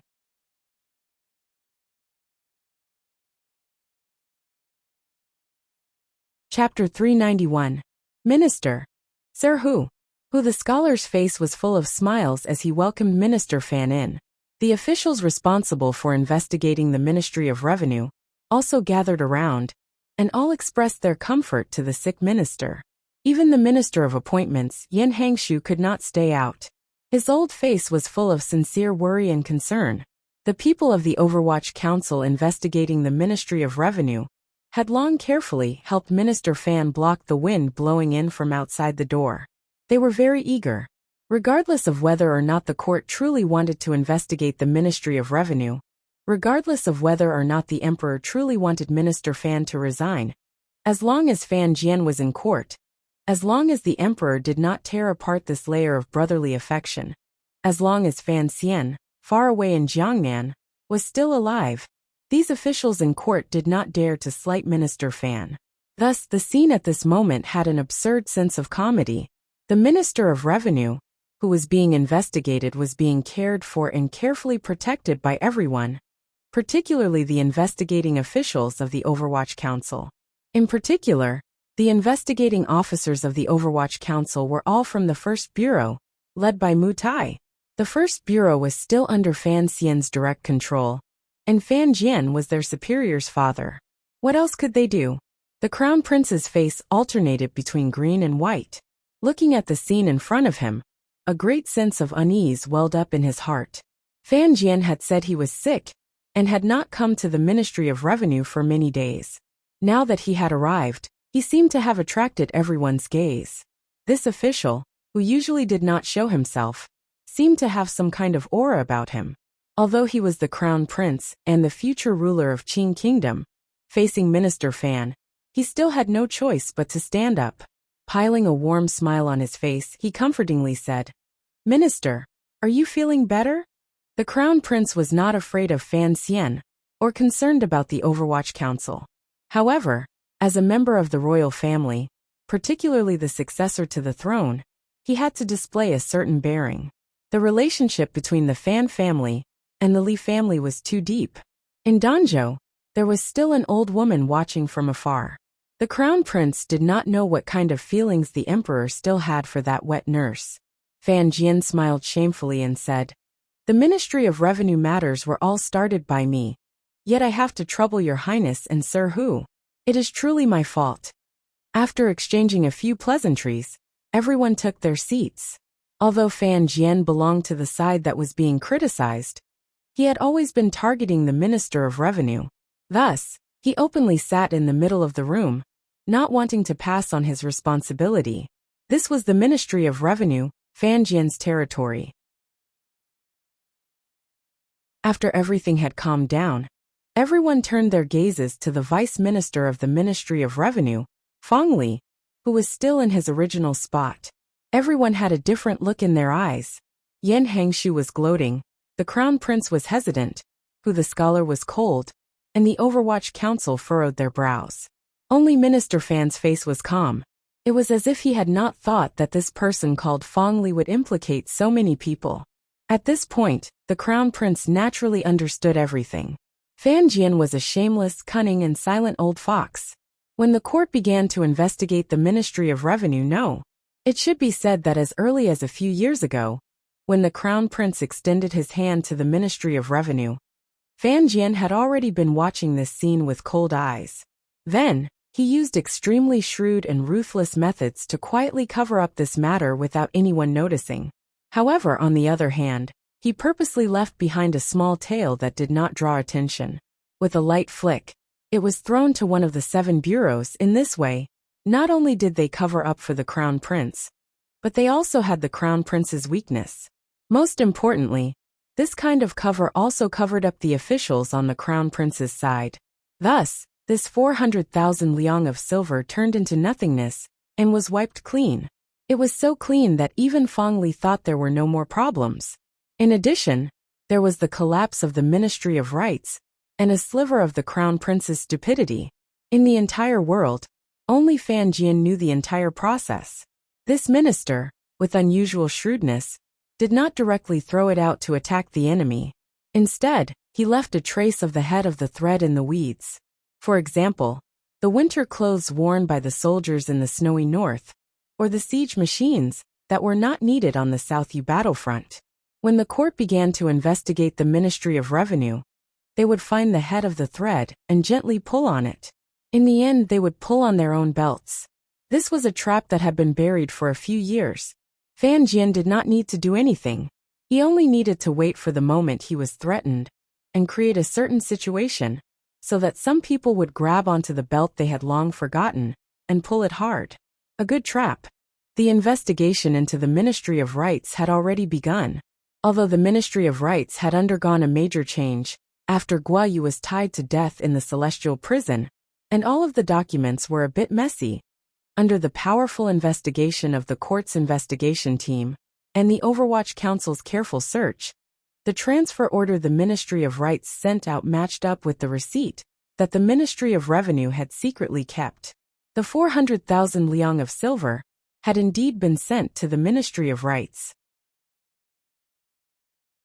The problem was, the Ministry of Rights had moved 400,000 liang of silver to repair the school buildings and the autumn school. Where did they go? Grand Scholar, who had been inspecting all over the world for a long time, and then entered the Hall of Governmental Affairs to oversee matters. Of course, he knew that the schools in the various provinces were still broken. In many places, the autumn school offices would still leak rain. Thus, his expression became increasingly ugly. He faced the official of the Ministry of Rights in front of him and asked, "Who can tell me where these 400,000 liang of silver went?" The scholar lightly turned his body and glanced at the crown prince. He sighed in his heart. In reality, everyone in the hall was well aware of the situation in the court over the past few years. The Ministry of Rights had always been the backyard of the Eastern Palace. The Ministry of Rights did not have the guts to move 400,000 taels of silver around. Everyone could guess that the silver had flowed to the Eastern Palace. However, since the investigation had reached the Eastern Palace, it seemed that this matter would be difficult to continue. The scholar was silent for a moment, and then said, "The most important problem right now is to find out the whereabouts of these 400,000 liang of silver." The crown prince's heart jumped, but he smiled warmly on his face. "Sir, whose words are reasonable." Mu Tai of the First Bureau of the Overwatch Council did not have the right to sit beside these officials. He had been standing to the side the entire time. He looked at the expression of Minister Fan sitting in the middle and suddenly said, "The silver did reach the Ministry of Rights. However, the official who handled this matter died in the spring examination case the year before last." The crown prince was silent to the side. Guo Yu had already died, and Guo Baoquan had been lost.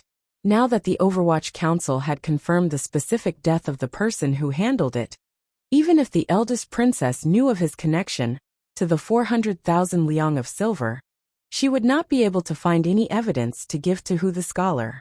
Thus his heart felt slightly at ease. While he felt slightly at ease, he couldn't help feeling sorrow and anger. "Aunt, why are you doing this?" Unexpectedly, Mu Tai's next words chilled the crown prince's heart. In a serious voice he said, "However, there are always some clues that can be investigated. Scholar, do you think we should have the Overwatch Council investigate the Ministry of Rights?" Investigate the Ministry of Rights? Everyone in the hall was startled. They thought, have this group of wolf-like Overwatch Council investigate the Ministry of Rights? If the court investigated the Ministry of Revenue, it would clearly make Sir Fan Jr. far away in Jiangnan angry. If the Overwatch Council investigated the Ministry of Rights, under Sir Fan Jr.'s remote control, the pitiful officials of the Ministry of Rites would probably not survive. However, Mu Tai's request seemed very reasonable. Fan Jian lightly stroked his long beard. His face was expressionless, but in his heart, he was thinking that Nji's trusted aide seemed to have a much better brain than before to be able to guess his thoughts. Fan Jian's thoughts were very simple. Didn't the court want to investigate the Ministry of Revenue?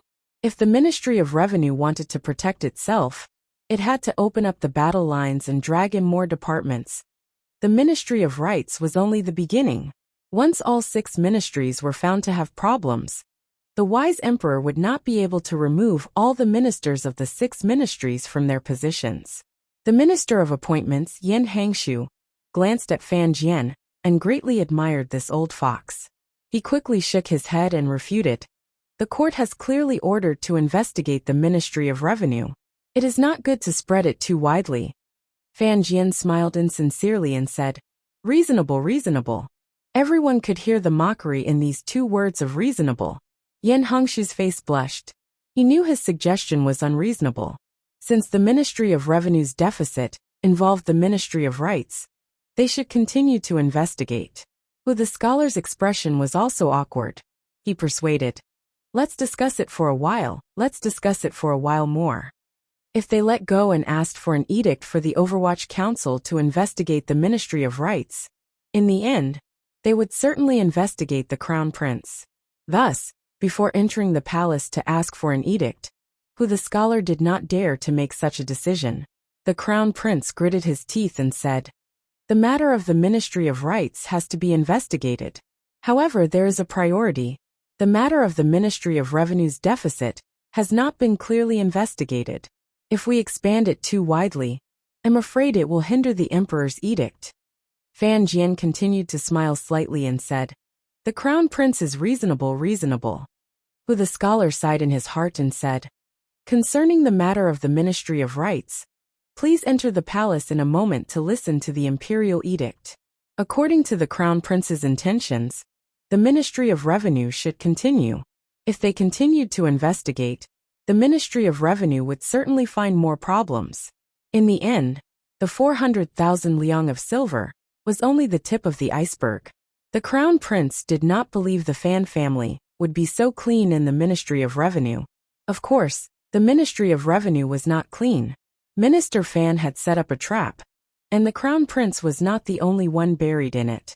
As the investigation gradually deepened, a few more departments were successfully dragged into the water by the Ministry of Revenue. The Supreme Court bore the brunt of it. The expression of the long silent official of the Supreme Court immediately changed. He felt incredibly awkward. The Ministry of Revenue did not have bad accounts, but there were too many hidden accounts. Each deficit pointed to a certain side in the court. In the end, even a small yamen like the Imperial College could not escape. The Minister of Appointments, Yan Hangshu, began to be cautious. Although the Ministry of Revenue had found a problem, it did not involve the eldest princess or the second prince. Because he was on his side, the money always flowed through the palace treasury. But seeing how well prepared Fan Jian and the Ministry of Revenue were, who knew if he would not be so sinister as to use some kind of excuse to trick the second prince? "Let's stop here for now." Yan Hangshu furrowed his brows and said, "After entering the palace to ask for an edict, we'll continue tomorrow." "Reasonable." Fan Jian continued to smile as he said these 2 words. The scholar's face was cold. He looked at the officials in the investigation group and thought, how could the court become so corrupt?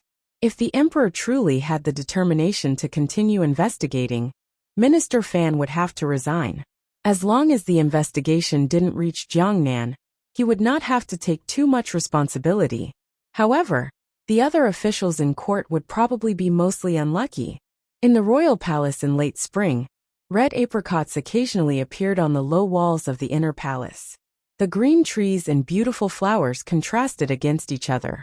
The beautiful scenery entered one's eyes and did not want to be taken away. It was already dusk, and in the blink of an eye, it was dark.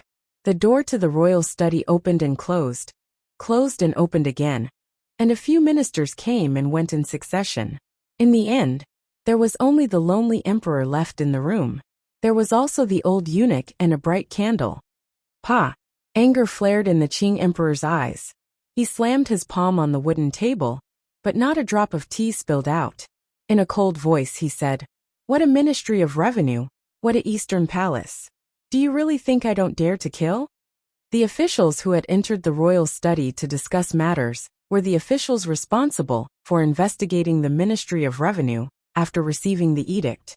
Hearing their reports, the Qing emperor's anger gradually grew. His original intention was only to investigate the Ministry of Revenue and use the matter of the Ministry of Revenue moving silver to Jiangnan to persuade Fan Jian to abdicate. He used this relatively open method to re-establish the balance in court. However, he had never expected that the Ministry of Revenue was much cleaner than he had imagined. Fan Jian was much cleaner than he had imagined. On the contrary, it was the other 5 ministries and 3 temples in court who had benefited greatly from the Ministry of Revenue, particularly the Eastern Palace. Earlier, who the scholar had already secretly reported on the matter of the Ministry of Rights, and sadly hinted that it was best not to continue investigating the Ministry of Revenue matter.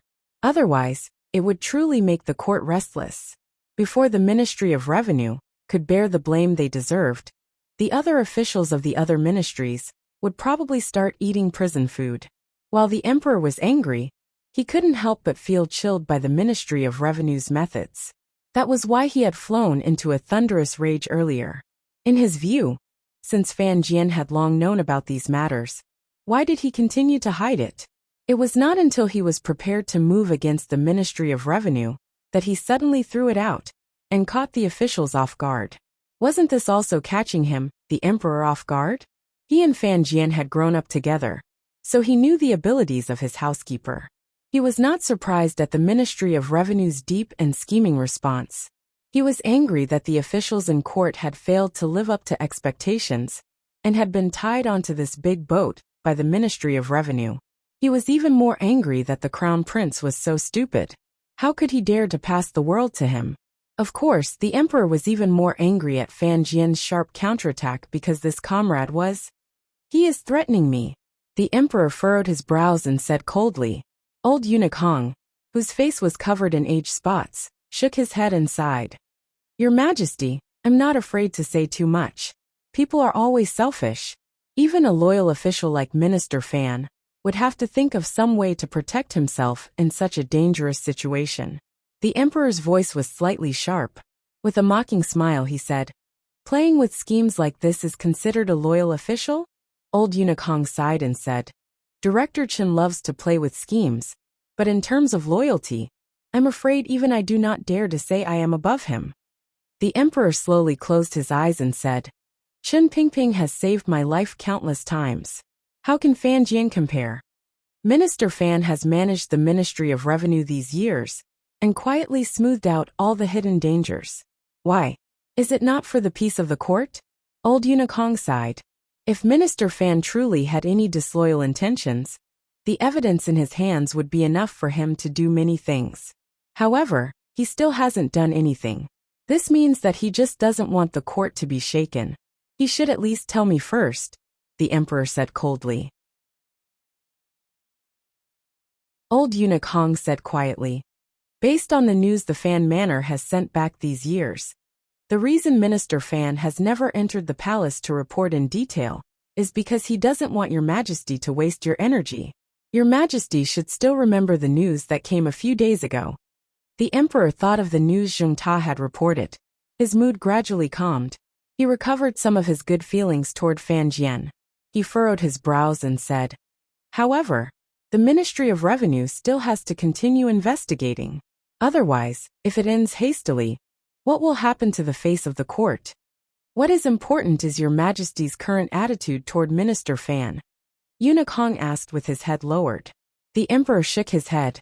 "He can no longer be Minister of Revenue. I can give him other compensations, but he can no longer lead the Ministry of Revenue. And Ziyuan manages the palace treasury in Jiangnan. No matter how you look at it, and Ziyuan is not suitable to continue holding the position of Minister of Revenue." A sense of sorrow rose in old eunuch Hong's heart. He felt some sympathy for the minister who had racked his brains these years. Probingly, he said, "There is something I don't know if I should say or not." "Speak," Eunuch Hong said in a slightly sharp voice. "Sir Fan Jr. is a genius. Your Majesty has arranged for him to take over the palace treasury and the Overwatch Council. As for Minister Fan, according to common sense, he should indeed no longer be in charge of the Ministry of Revenue. Perhaps Your Majesty still remembers that in the first year of the Qing calendar, Fan Jian, who was still an assistant minister at the time, had once made a ruckus with Director Chun in this royal study. Minister Fan, in his bones, does not wish for Sir Fan Jr. to control the Overwatch Council." Continue. The emperor furrowed his brows tightly. He knew what Eunuch Hong's words implied. After all, Minister Fan was once a distinguished scholar, Eunuch Hong said with a slight smile. Old Eunuch Hong smiled slightly and said, "He is an affectionate person. I have always thought that any affectionate person can become someone's fetters. With Minister Fan staying in the capital, and Sir Fan Jr. acting in Jiangnan, it will be much safer." The emperor's expression was calm. A moment later he said, "Earlier in the Empress Dowager's palace, the Empress Dowager also said the same thing. First, for the sake of Danzhou's mother, the palace has to give the Fan Manor more support. Second, if Fan Jian stays in the capital, Fan Xian will indeed feel more at ease doing things in Jiangnan." What did it mean to feel at ease? It was nothing more than a secret precaution and threat. He can be a duke or a marquis, the emperor finally said with a cold face. "I will not mistreat the Fan family, but I will also not let the matter of the Ministry of Revenue end like this." Using the title of Duke and Marquis to trade for the position of minister, it was unknown whether Fan Jian would be at a disadvantage or gain an advantage. In the Fan Manor, Fan Jian closed his eyes and drank a sour berry, enjoying Lady Lu's massage from behind him. He sighed and said, "I'm afraid the emperor will mistakenly think I am threatening him. That won't be good." Lady Lu's expression darkened slightly. She knew this matter would be difficult to resolve. Although the palace would not go too far toward the manor, it looked like the old master would eventually have to step down from the position of Minister of Revenue. The emperor's intentions had already, through Igui Pin, once again accurately and cautiously reached the Fan Manor. These few days, the Ministry of Revenue's investigation continued unhappily. It had implicated even more people, turning the entire court into a pool of muddy water. The civil and military officials were all panicking. The Overwatch Council had already arrested a number of people, and the Ministry of Revenue itself had also been found to have some problems. However, the efforts of some factions had not yet achieved results. No one had been able to uncover the secret silver route between the Ministry of Revenue and Jiangnan. Many people, including the eldest princess, began to feel a strong sense of unease. Was the silver Fan Xian used in Jiangnan truly not from the Ministry of Revenue? As long as there was no major crime, even the emperor could not forcefully ask Fan Jian to resign and confess. "The summer flood is about to arrive," Fan Jian smiled slightly. "The court needs silver, so the matter of investigating the Ministry of Revenue will slow down. I will waste it with the emperor. As long as it lasts until Fan Xian returns to the capital next year, there won't be much of a problem." Lady Lu smiled. Only now did she know that what the old master had been waiting for was nothing more than a flood that the heavens would send down. Using the might of heaven against the might of heaven, the emperor was not an incapable ruler. He knew which was more important. "I just don't know what the situation is on Fan Xian's side," Fan Jian said with some worry. Fan Jian said with slight worry. Transferring money to the river works took away a lot of his confidence. The Ming family is not so easy to swallow. Still tangled with the hard drive. "Thank you for everyone's concern. Also, Ingxiu was written by me. I can't make money, so I stopped. I thought everyone already knew this. P.S. The female section is currently holding a selection for the best works of the year. Presumably, there are many brothers and sisters who read books who are monthly subscribers. Please vote for what I wrote at the end of the tunnel. Even immortals have Jianghu. Thank you, everyone." To be continued. If you want to know what happened after, please go to www.cmfu.com. There are more chapters. Support the author and support the original reading.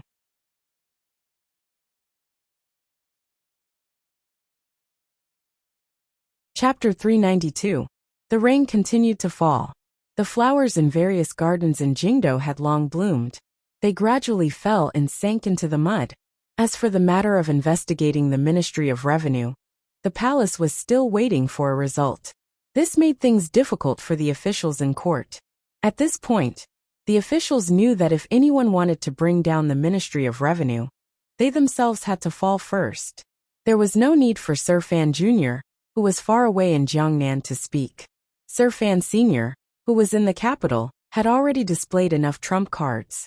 No matter how they investigated, they couldn't find themselves. Who would want to do such an idiotic thing? Furthermore, the Crown Prince had already foolishly given a very good demonstration. In officialdom, the most important thing was the Emperor's golden words. The second most important thing was the so-called unwritten rules. Currently, the Ministry of Revenue was swaying between these two matters. However, no matter how it swayed, it stubbornly held on and refused to fall. Fan Jian refused to resign and end this matter. Even though there were rumors in the palace that the emperor was prepared to use a rarely seen high rank to express compensation, the Fan family still stubbornly held on. For a moment, the officials in the capital couldn't help but admire Fan Jian's confidence in the depths of their hearts. In reality, Fan Jian did not stubbornly hold on. After the Ministry of Revenue had implicated enough officials, and the Crown Prince began to turn his gaze to other areas, such as protecting himself and dragging a few of his brothers into the water, the Minister of Revenue did not return to the Ministry of Revenue Yamen. Instead, he began to leisurely drink tea in his manor, go to the manor to look at the mountains and rivers, and occasionally visit the manors he was on good terms with. It was not convenient for him to go to other manors at this time, because he did not want to cause trouble for others at the juncture of investigating the Ministry of Revenue. No one dared to get too close to him. However, King Jing's manor was an exception.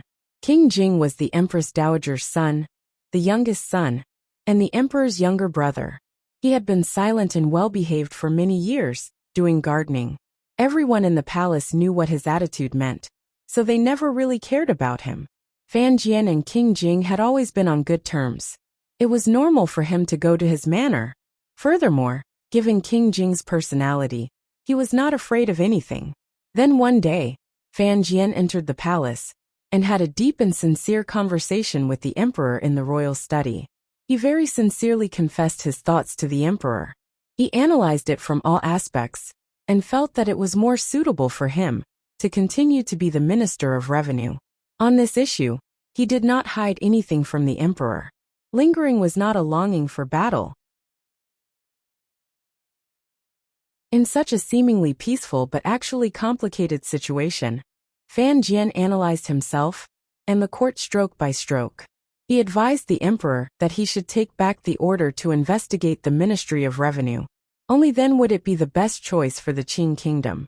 This was an honorable path. Even the emperor was a little surprised that he did not hide his own talents, and was so honorable and upright. The next day, it was said that King Jing also entered the palace. According to the rumors, this preposterous king muttered to himself for a long time in the Empress Dowager's Hongguang Palace. In the end, he even argued with the Empress Dowager's ancestor. As for what they argued about, no one knew. That night, the Empress Dowager and the emperor watched a play together. While eating melon seeds, the Empress Dowager told the emperor about King Jing entering the palace. The emperor smiled and didn't say anything. The Empress Dowager's meaning was clear. Her attitude was still the same as when Fan Xian had first entered Jingdo. The Fan family had done so much for the Li family, so they couldn't be treated too badly. Besides, it would not look good to have the youngest son enter the palace every day to make a fuss. Most importantly, this ancestor of the Empress Dowager knew that her grandsons were probably all looking bad in the Ministry of Revenue matter. If they investigated the Ministry of Revenue and found the royal family, where would the royal family put their face? Minister Fan had always thought that the emperor would always care about face more than the officials. He had not thought that the first person to feel embarrassed would be the Empress Dowager. However, the effect was about the same. The next day the edict came down. Although, in order to maintain the system of the court, it did not clearly take back the imperial edict to investigate the Ministry of Revenue. Using the excuse of state affairs, the emperor moved most of the officials in the joint investigation group back to their original ministries.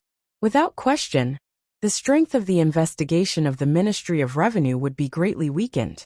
The officials all let out a breath. The so-called good for you, good for me, good for everyone. It was just a smooth sailing court. Why did it have to be so deadly? Everyone knew that the reason the palace's strength in investigating the Ministry of Revenue had weakened was certainly related to King Jing's ruckus in the palace. Thinking of this, the officials couldn't help but feel a strange feeling rise in their hearts. The Fan Manor and King Jing's manor had been on good terms for generations. This was something everyone knew, but things were different now. Starting from last autumn, it seemed that many problems had appeared between the two families. First, the battle between Fan Xian and the second prince had involved King Jing's heir Li Hongcheng. Later, the young lady of the Fan family had shocked the world by being taken as the last disciple of the Northern Qi imperial advisor, Ku He. The marriage between the two families had fallen through. But King Jing had entered the palace? Had the relationship between the two families been repaired? The civil and military officials sighed. They felt more and more that Fan Jian was unfathomable. At the same time, the emperor issued a rather elusive personnel appointment. Imperial Censor He Zongwei had been promoted to Imperial Censor of the Left and joined the team investigating the Ministry of Revenue. He Zongwei had once been a famous scholar in Jingdo, who was as famous as Ho Jicheng of Fan Xian's 4 disciples. Because he had always been on good terms with Guo Baoquan and had connections with the Ministry of Rights, he had delayed his steps into officialdom to avoid gossip. He waited until the spring examinations in the 5th year of the Qing calendar. Because of the death of a family member, he was forced to give up. As a result, this famous great scholar had never participated in the imperial examinations. In the hearts of the people, he was indeed an extremely unlucky person.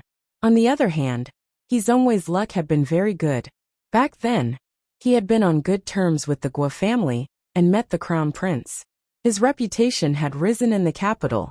Later, in the spring of the 5th year of the Qing calendar, he had coincidentally been involved in the matter of the previous prime minister's fall. In the end, he had caught the emperor's eye. Skipping over layers of procedures, he had been made an imperial censor of the imperial censor. In reality, everyone knew that this was because He Zongwei was good at swaying and choosing sides well. At one moment, he stood on the crown prince's side, and at the next he stood on Xinyang's side. Now he had become the imperial censor of the left. For such a young figure to have reached such an official position, people couldn't help but be dumbfounded. Why did the emperor admire this person so much? It wasn't that such precedents had never existed before. For example, Sir Fan Jr. was younger than He Zongwei and had a higher official position. He had more power in his hands, and his reputation was greater.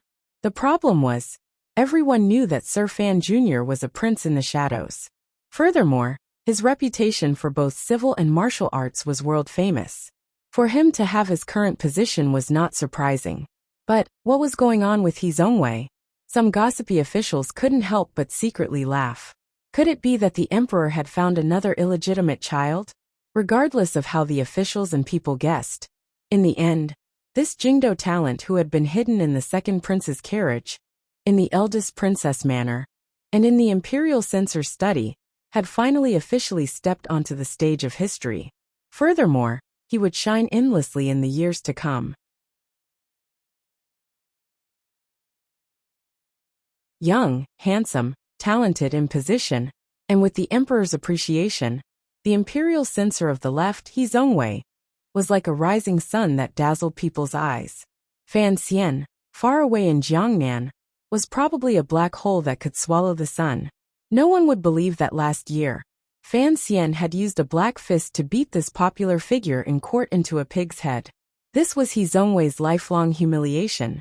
He knew that Sir Fan Jr., far away in Jiangnan, looked down on him from the bottom of his heart.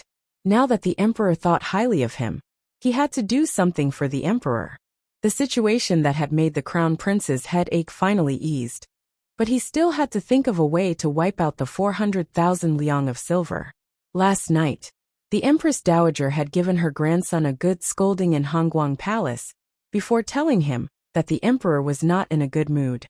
Grandmother could block it for him this time, but it did not mean she could block it for him in the future.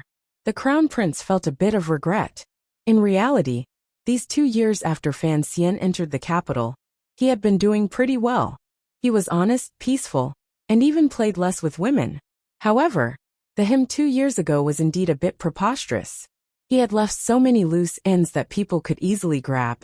Thinking of this, he began to remember the Minister of Revenue, who had grabbed onto his tail tightly and made him feel incomparable pain. The Fan family, compared to the second prince, who he had hated endlessly in the past, the crown prince was now certain that in the next few years, his greatest enemy was, without question, the Fan family, regardless of whether the old one or the young one.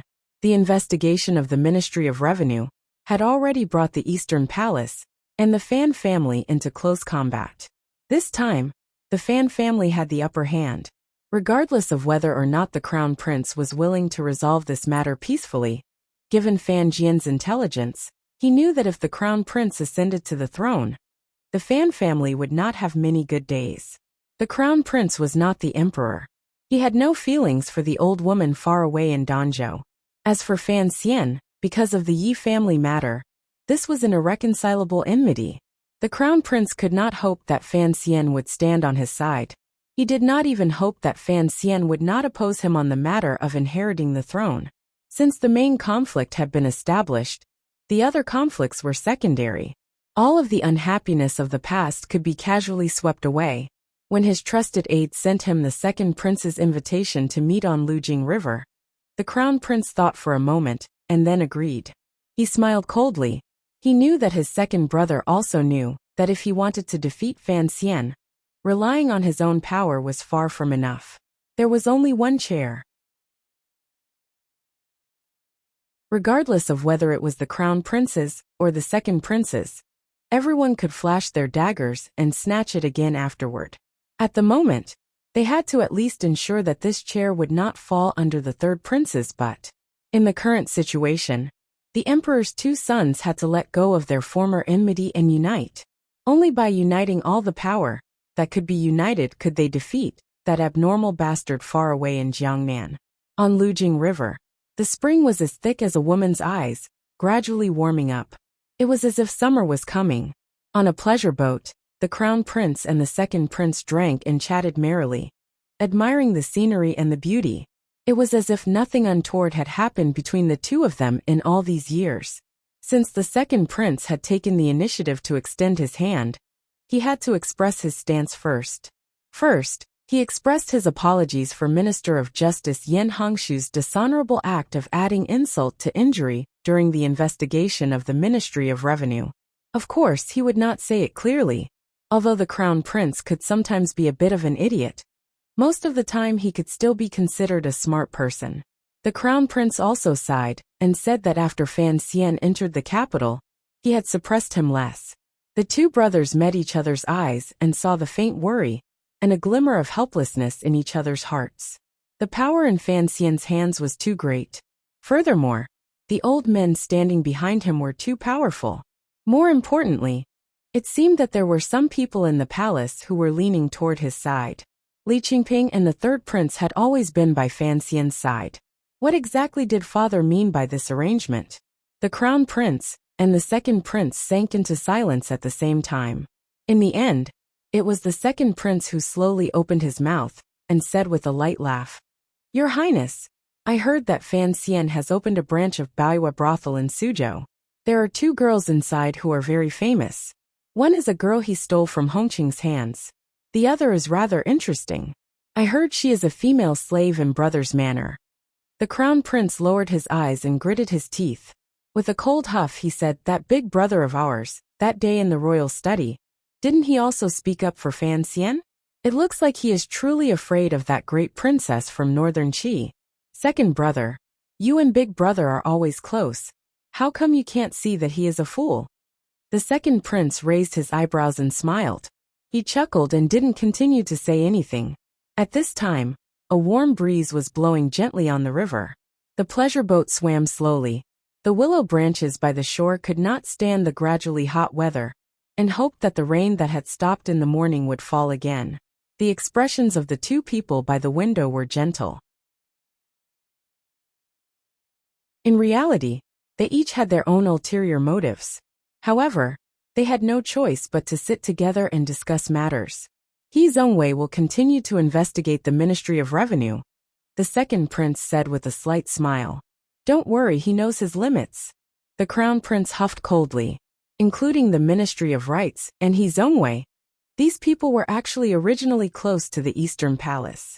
Later, they were all pulled over by the eldest princess and the second prince.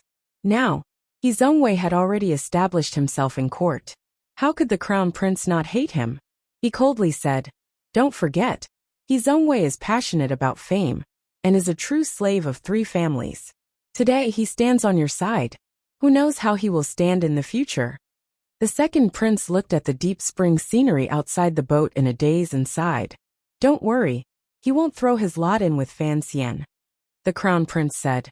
But given his present position, it seems that there is no need for him to continue staying under your tutelage.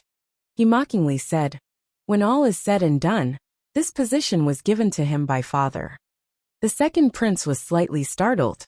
He knew that the crown prince's words had meaning, but he couldn't be bothered to refute it. He smiled slightly and said, It is not convenient for him to come today precisely because of the reason you mentioned. Since he is already a court official, of course, he has to pay attention to keeping his distance from us.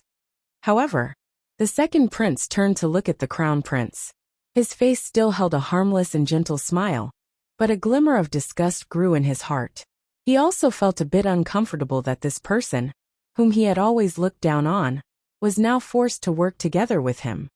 I have asked you to come today, because someone wants to see you. The crown prince furrowed his brows and said, Who is so arrogant as to dare call me to see him? Am I not allowed to? A gentle, clear, and seductive female voice came from the back of the room. The moment this voice came out, it seemed to immediately drown out the beautiful sounds of the wind blowing through the willows and the light flight of birds. It was incomparably moving. The crown prince's expression changed. A complicated emotion flashed through his eyes. He was dumbstruck. A moment later, he slowly stood up and bowed toward the back of the room. He said self-mockingly, After Aunt entered the palace, I have not seen Chengqian.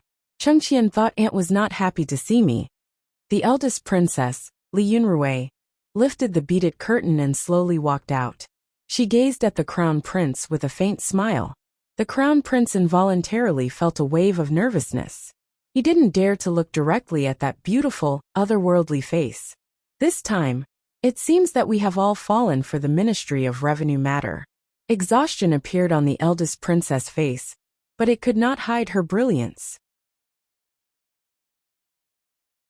Suddenly, she burst into laughter and said, This son-in-law of mine is truly interesting. He set up a trap for us to fall into. Fortunately, King Jing made a ruckus.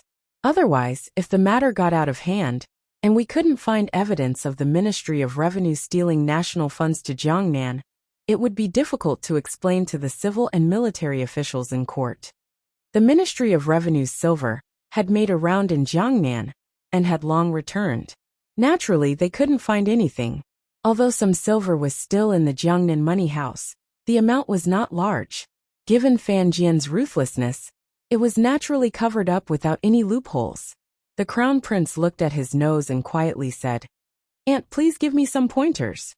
I just came to drink tea today, the eldest princess said with a slight smile. After all, you are blood brothers. Everything can be laid out and discussed. Don't let outsiders laugh at you. When she said the words blood brothers, she put emphasis on the word blood and bit the tip of her tongue to emphasize her tone. Although it was a point, it revealed a glimmer of temptation.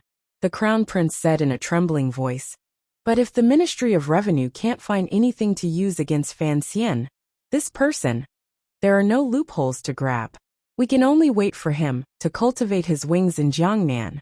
What if he returns to the capital in the future? Naturally, the Ministry of Revenue will be investigated. The eldest princess's watery eyes stared at the crown prince's face. She smiled and said, "Brother Emperor has temporarily taken a step back. In the future, he will definitely take a big step forward. You don't have to worry about this. As for my son-in-law, you don't have to worry even more. And gee, this person looks like he won't budge. In reality, it is very easy to deal with him."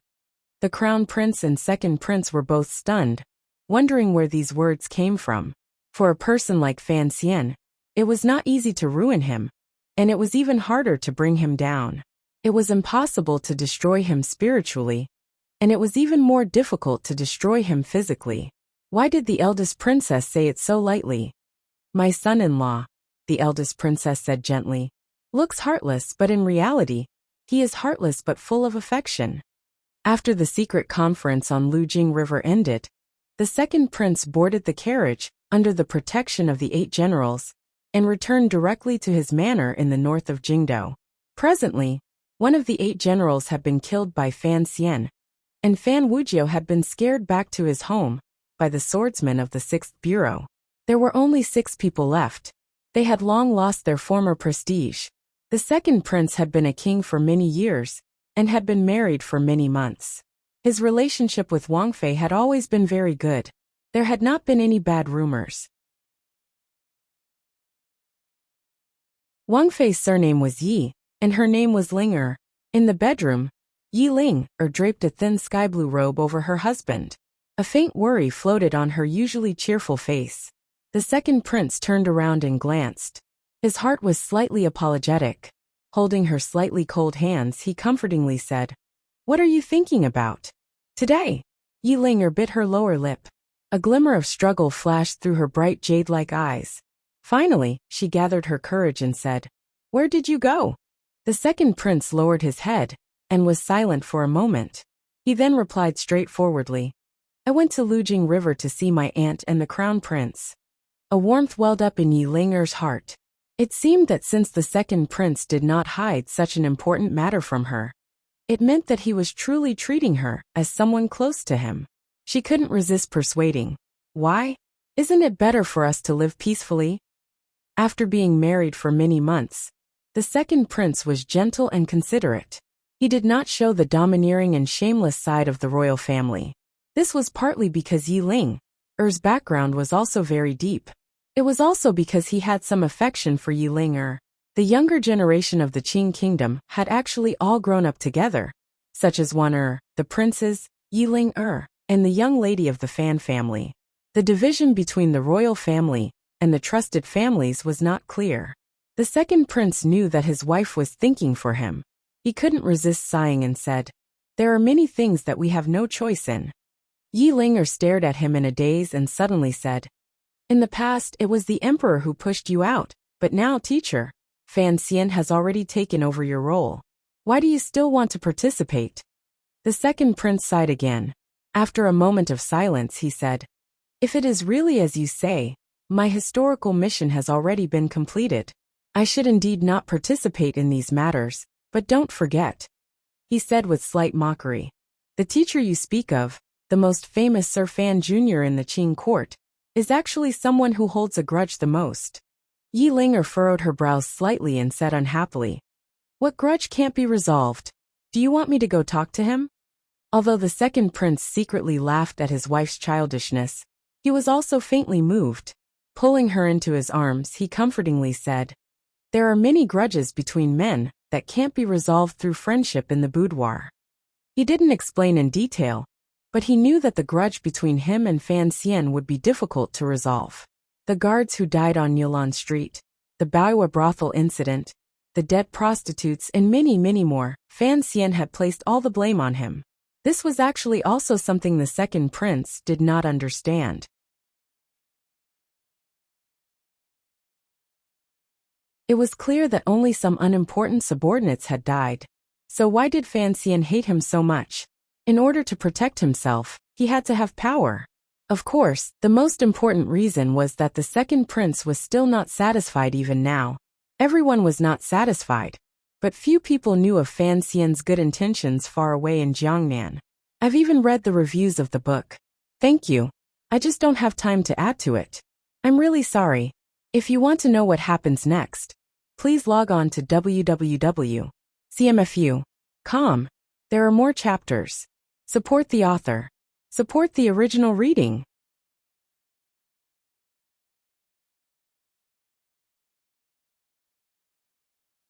Chapter 393.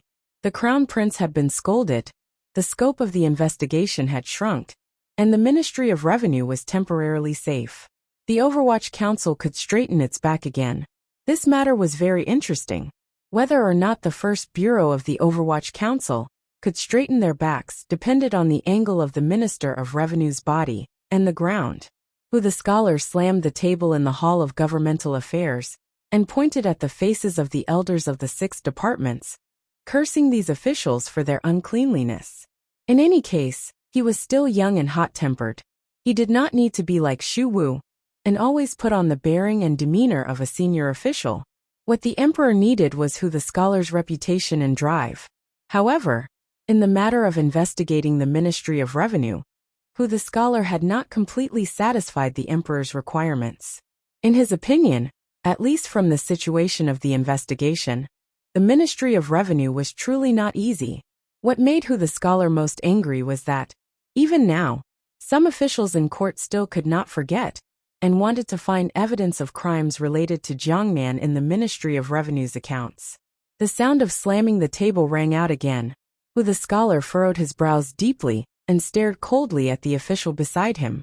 In a low voice he said, "Moving silver to Jiangnan? Where is the silver? Isn't it still in the Ministry of Revenue's treasury? In the future, if you don't have evidence, don't talk about these groundless things to avoid chilling the officials' hearts." He looked at the ashen-faced officials and snorted coldly, "Sirs, take care of yourselves."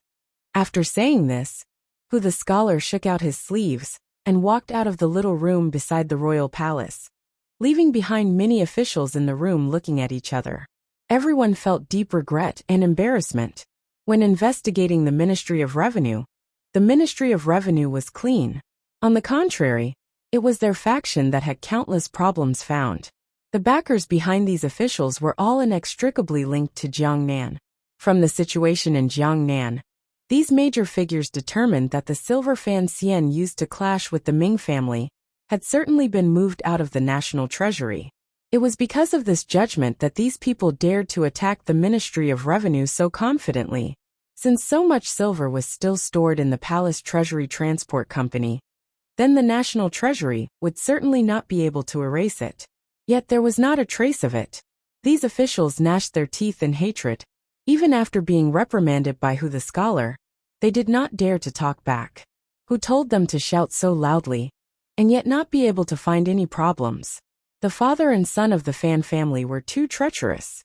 It was early in the morning, and the sun in the east had not yet risen. The Hall of Governmental Affairs was only drafting the memorials for the court conference. The expressions of the officials were all a bit tired. Most of them had not slept all night. However, thinking of the fight in the court conference, everyone had to raise their spirits. The first stage of the Ministry of Revenue's investigation had clearly ended with the complete defeat of the eldest princess and the Eastern Palace. But how could they salvage the situation? Intentionally or unintentionally, these officials cast their gazes towards a young official who had been sitting in a dark corner. This young official's name was He Zhongwei. He was one of the most popular people in the court.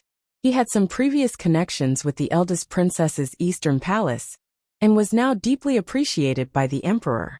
It was precisely because the scholar did not want to make a big fuss about the Ministry of Revenue that the emperor had many intentions that could not be expressed verbally and could not be smoothly handled through the officials.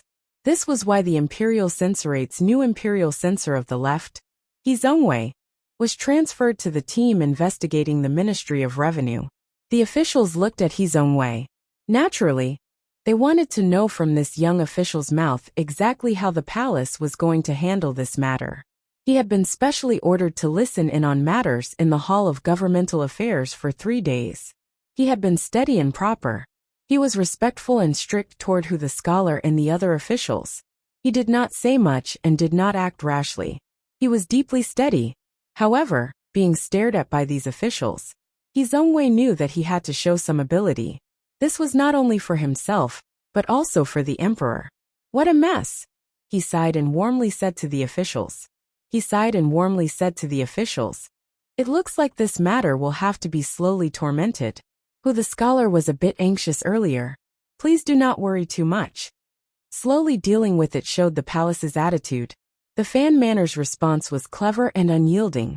It made it so that the palace could not find a good way to replace the Minister of Revenue in a short time. They could only wait for another opportunity. The officials fell silent. They were dissatisfied and also faintly worried. Since Fan Jian's position did not change, the officials who had led the attack would have to pay a corresponding price. In the court conference after the matter, the officials belonging to the eldest princess and the Eastern Palace launched a final attack. It was not to kill the enemy, but to protect themselves. Even though the Ministry of Revenue was clean, the investigation team still found some problems. Under the guidance of Zhongwei, who had joined after the matter, the officials gave up on the shocking crimes and only focused on the small problems in the Ministry of Revenue. For example, some accounts were unclear, or a small sum of silver had disappeared. Although they were all small problems, they at least showed that they were investigating the Ministry of Revenue, not to hold a grudge or take revenge. They truly wanted to find the problems in the Ministry of Revenue. In the court conference, listening to the impassioned accusations of the officials, the scholar smiled coldly in the first position on the left. Xu Wu stood beside him with a face full of worry. The Minister of Appointments, Yan Hangshu, did not say a word. The emperor sat upright on the dragon chair and looked at a person among the civil officials with a complicated gaze. The Minister of Revenue Fan Jian had also come to the court conference. The emperor looked at Fan Jian's slightly grizzled hair and sighed in his heart. He opened his mouth and asked, "Where did that 180,000 liang of silver go?" Fan Jian stepped out of the ranks. He did not defend himself or explain. Showing his old age, he bowed and directly asked for forgiveness. The 180,000 liang of silver had long been sent to the river transport governor's yamen. The court immediately burst into an uproar. The Ministry of Appointments and related officials who had strongly advocated investigating the Ministry of Revenue had a flash of joy on their faces. They had no idea why the experienced and ruthless Minister of Revenue would admit in court, in front of the emperor, that he had secretly moved silver from the national treasury to the river transport governor's yamen. They knew this was an opportunity that could not be missed. In an instant, the officials all stepped out and righteously criticized the Ministry of Revenue. They aimed the spearhead at Fan Jian. In this world, only the emperor's edict had the power to move silver from the national treasury. No one else could do so. Fan Jian had the Ministry of Revenue move silver into the river transport governor's yamen without the royal approval. No matter how one looked at it, it was a crime of deceiving the emperor.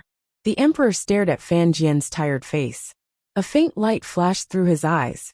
It seemed that he did not hear the voices of the officials in court asking for the Ministry of Revenue to be punished. The emperor did not hear it, but some officials heard it clearly. Hearing it, anger filled the depths of their hearts. The deficit in the Ministry of Revenue was closely connected to the officials who attacked the Ministry of Revenue. Even if Minister Fan's move of silver from the national treasury to the river works was not appropriate, his intentions were understandable. This was for the court and the people, yet it became a sore spot for those shameless people to attack. Xu Wu's brows trembled anxiously. The anger in his eyes flared. He turned his head and glared at the civil officials who had stepped out. In reality, these elders of the Hall of Governmental Affairs all knew that if the court wanted to move silver, the procedures were very complicated. If they really had to slowly ask for an edict to move silver into the river works, the river would probably have long been short of banks. In the depths of winter, Xu Wu had once complained to the emperor about this matter. Although he did not know the details of Fan Jian moving silver from the Ministry of Revenue into the river transport governor's yamen, he dared to conclude that this had nothing to do with personal gain. Bullshit. Moving silver to repair the river? The Fan family had no land on either side of the river. What benefit could they possibly get? Xu Wu forcefully suppressed the anger in his chest and stood out. He bowed to the emperor on the dragon chair. Seeing this virtuous and respected scholar step out of the ranks, the officials attacking the Ministry of Revenue all stopped speaking and returned to their ranks. The emperor glanced at him and said, "What is the crime of secretly moving silver from the national treasury?" Old Xu the scholar raised his head and straightforwardly said, "Your Majesty, if you want to ask about the Qing law, you should ask the Ministry of Justice and Supreme Court. I work in the Hall of Governmental Affairs, but I am not very familiar with the Qing law." The emperor gave a not quite there smile and said, "What does the scholar want to say?" Xu Wu bowed again and turned around to glance disdainfully at the petty officials in the court. Only then did he slowly say, "I think that Minister Fan is not at fault in this matter." "How so?" "The matter of the river works has always been tight. This year, fortunately, the spring floods are not as strong as in previous years, but the summer floods are about to arrive. As for the matter of the Ministry of Revenue moving silver into the river works yamen." Xu Wu took a deep breath and respectfully said, "It was I who wrote the memorial in the Hall of Governmental Affairs and directly sent it to the Ministry of Revenue. Thus, I actually know about the matter of the Ministry of Revenue moving silver." After these words were said, the court burst into another uproar. Xu the scholar was willing to take a great risk and tie himself to the Fan family? Why was he doing this? Minister Fan also seemed to be surprised as he looked at the old scholar in front of him. The emperor furrowed his brows slightly. A moment later he suddenly smiled and said, "Oh, why didn't I know about this matter? I am muddle-headed. Please forgive me, Your Majesty." Xu the scholar was not muddle-headed. Earlier, the discussion in the court was ferocious and he could not stand it. The sliver of old but firm conscience at the bottom of his heart surged. His blood rushed and made him stand out to be a guarantor for the Ministry of Revenue. Now that he had come to his senses, he knew the emperor would certainly not like someone in his Hall of Governmental Affairs to be a guarantor for the 6 ministries. He forced a smile and lowered his voice. "Your Majesty, take pity on my old age. Yesterday, I drank a few cups too much and spoke with youthful frivolity. At this time, even if I wanted to shut my mouth, I can't." The emperor saw a dignified scholar playing the role of a clown and couldn't resist laughing. The sliver of unhappiness from being contradicted gradually dissipated. He couldn't strip the Minister of Revenue and a scholar of their positions for a mere 180,000 liang of silver. "Who Shuji?" the emperor asked with a slight smile. "In your opinion, what crime should the Ministry of Revenue be charged with?" Scholar who stepped out. After a moment of consideration, he quietly said, "The crime of deceiving the emperor." There was a buzz in the court. The emperor raised his brows and asked with interest, "Then how should they be punished?" "Not." Who the scholar lowered his body very low. "Why? The Ministry of Revenue moving silver into the river works is out of the public good and out of loyalty to serve your Majesty. Although it is deceiving the emperor, it is a deceiving of love for the emperor." Who the scholar said lightly. Who the scholar faintly said, "When the Qing law convicts people, they care about understanding reason and setting the situation. A clear heart knows the reason and understands the situation. The officials of the Ministry of Revenue and the minister are magnanimous and sincere. Your Majesty, please investigate." Oh, the emperor seemed to be very interested in this saying. He smiled slightly and said, "But the law is here. If we don't act according to the law, how can we pacify the mouths of the people under heaven? How can we pacify the desire of the officials to abide by the law? There is no need to block the mouths of the people under heaven." Who the scholar replied in an even voice. "As long as the breach in the dikes of the great rivers can be blocked, the people can see with their eyes, hear with their ears, have food to eat, and have a place to live. they will know of your majesty's painstaking efforts. The emperor was moved and nodded his head. The scholar continued. As for the officials, a faint, bitter smile suddenly rose to the corners of his lips. If the officials truly abide by the law, then so be it. In my opinion, although the Qing law is important, it is not as important as a word from the emperor. If your majesty sympathizes with the hard work of the Ministry of Revenue and deals with them leniently, the officials in court will be grateful. In the end, he quietly said, Your Majesty, it has been raining continuously recently. This last sentence was said very quietly. Other than a few officials near the throne, no one else could hear it. The emperor sank into deep thought.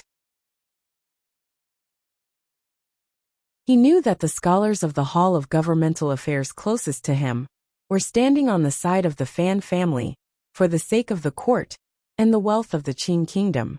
He furrowed his brows and thought that Hu and Shu did not know his true intentions. They had also been provoked by the matter of Xiuhe, which was why they had come out to protect the Fan family. But was his method this time truly inappropriate? Did all the officials in court with some conscience think Fan Jian should stay? His furrowed brows gradually relaxed. Gazing at Fan Jian below, he quietly asked, I don't want to hear what other people say. Tell me, why did you move the silver to the river transport governor's yamen without my permission? Fan Jian sighed and took a few steps forward. Bowing to the ground, he replied simply, Your Majesty, I'm afraid I won't make it in time. This amount of silver was actually a portion of the silver the Ministry of Revenue had sent to Jiangnan. The emperor knew this, and so did Fan Jian. The emperor knew this. In court, he had been attacked by the officials using this as an opportunity, yet Fan Jian insisted on not defending himself. He did not try to have the emperor share the burden for him. For the benefit of the people, he dared to move the silver from the treasury to Xiuhe River. He was truly a rare righteous official in the Qing kingdom. No wonder he had moved the scholars Hu and Shu.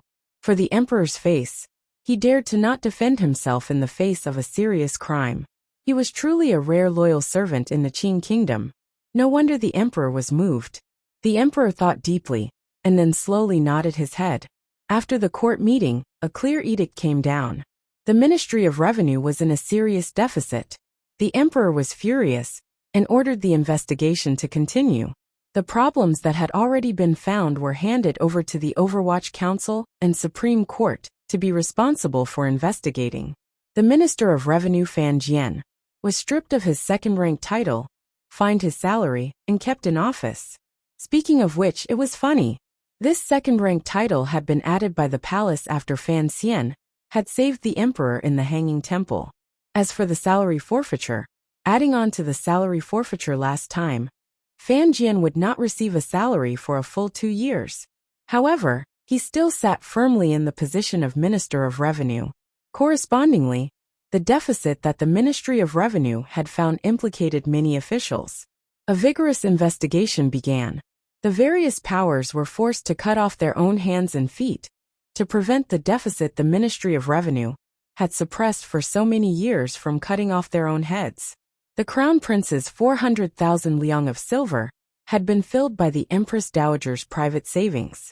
However, the officials of the other factions did not have such a good grandmother.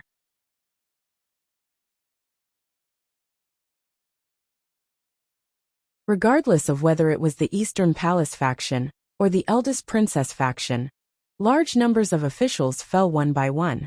Some new blood, such as He Zongwei, began to gradually enter the court. Last autumn, because of Fan Xian's battle with the second prince, a group of officials had already been purged. This late spring, because of the battle between the Ministry of Revenue and the eldest princess, another group of officials had been purged. Abandonment became the main style in the court for a time. The origin of this story was in Jiangnan. It was because Fan Xian had created this fake situation that the people on the eldest princess's side thought they had caught the Fan family's greatest crime. That was why they dared to throw out so many pawns into this muddy water, with the intention of pulling the Jingdo Fan family off their horse. However, no one had thought that the silver had come from northern Qi. The Fan family did not touch the silver in the national treasury. Of course, The emperor thought he knew that the Fan family had moved, and had moved with his permission. The emperor thought he knew everything under heaven, but he was wrong. In any case, the Fan family had found a foothold with unusual difficulty, and the emperor's control over the officials increased a bit, making the palace a bit more stable. Everyone was happy. Looking at the present situation, at least on the surface, there was no longer any power in Jingdo that could threaten that chair. For a moment, spring was bright and peaceful. Secretly, the crown prince and the second prince were forced to form a temporary alliance. Although the Fan family had suffered some damage because of this matter, everyone knew that if Fan Xian, who was far away in Jiangnan, came back, something big was sure to happen. To be able to force two irreconcilable dragons to unite together, this kind of might and power was enough to make everyone feel proud and elated. However, Fan Xian, who had caused all of this to happen, did not feel the slightest bit proud. For one, it was because news from Jingdo had no way to travel so quickly to the distant Jiangnan. For another, it was because he could beat the princes until they didn't dare to make a sound in Jingdo. However, in Jiangnan, far away from Jingdo, faced with the Ming family that kept retreating, he suddenly found that it was strangely difficult to defeat the Ming family. It was even more difficult than defeating his royal brothers. Happy weekend. Those who have a monthly ticket, vote for one. To be continued. If you want to know what happened next, please log on to www.cmfu.com. More chapters. Support the author. Support original reading.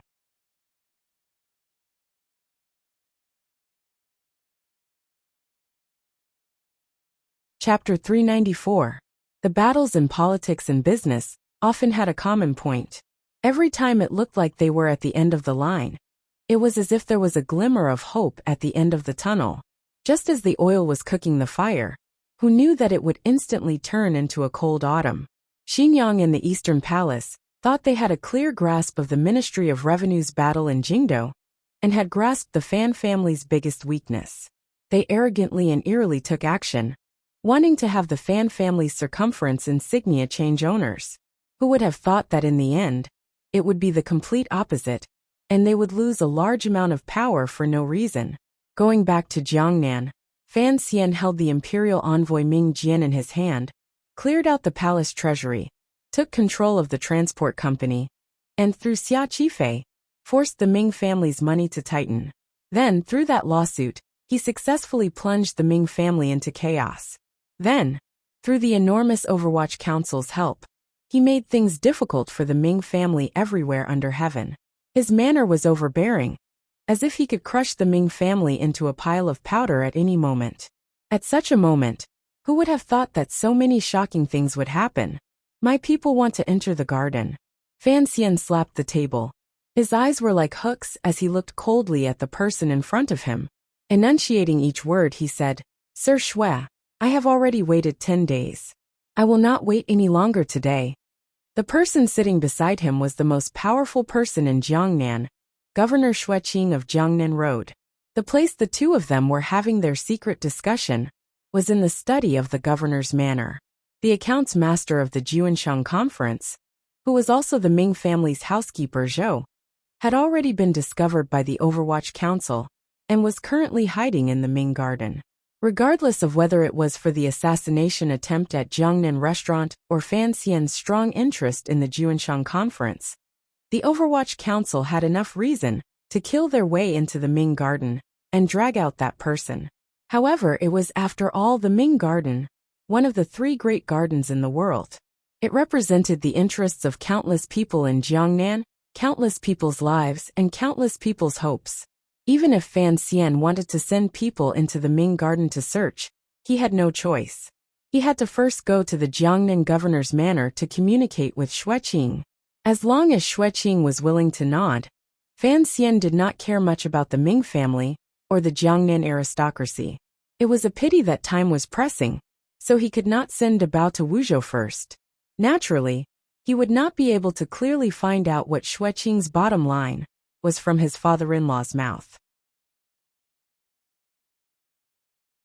Fan Xian could only go straight to the governor's manor and make this seemingly shocking suggestion. Xueqing's attitude was clear. Xueqing's attitude.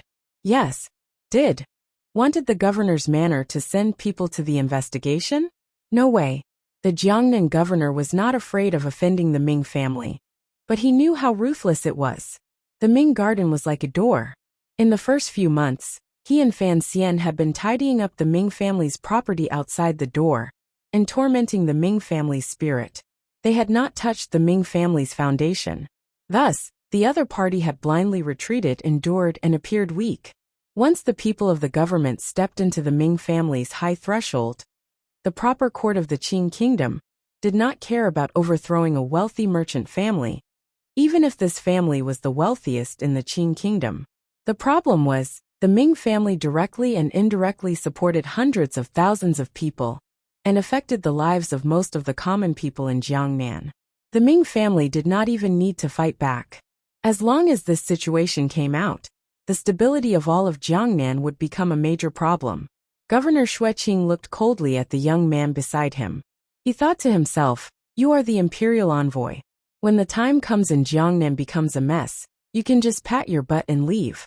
After you return to the capital, there is still the emperor, Director Chun, and Minister Fan to support you. But what about me? Will I have to throw all the mess after this onto myself? If Jiangnan is not stable, how can I continue as governor?" Thus, after Fan Xian politely came to the governor's manor to discuss matters, Xueqing firmly refused the request of both sides to cooperate in investigating the case. His words were very clear. Since it was that mysterious Juanshan conference, since it was a problem the Overwatch Council had found from the beginning, and since it did not involve local government, it was fine for his people to help the Overwatch Council clean up on the outside. However, he was not willing to directly enter Ming Garden and cause trouble. This was the way of being an official. Xueqing knew that Fan Xian was not certain of the trouble that could arise from searching Ming Garden, which was why he was dragging him down with him. How could he just obediently go down? It had already been delayed for 10 days, and Xueqing was still not willing to relent. Fan Xian's heart began to gradually become angry. After leaving the governor's yamen, Fan Xian climbed into the carriage. He furrowed his brows and supported his chin with his hand. He began to stare blankly. Deng Ziyu glanced at Fan Xian and quietly said, "We have people watching the Ming Garden the entire time. I heard that the fourth Ming master hasn't suffered much in the Suzhou government. If we want to enter Ming Garden to capture people, we can do it ourselves. Actually, we don't necessarily need the governor's manor's help. I'm just afraid we will lose some people."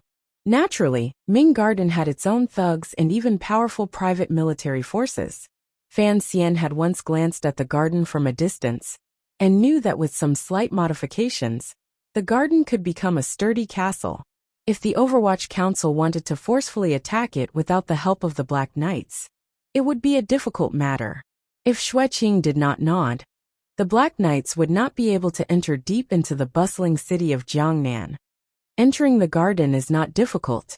Fan Xian smiled bitterly and shook his head.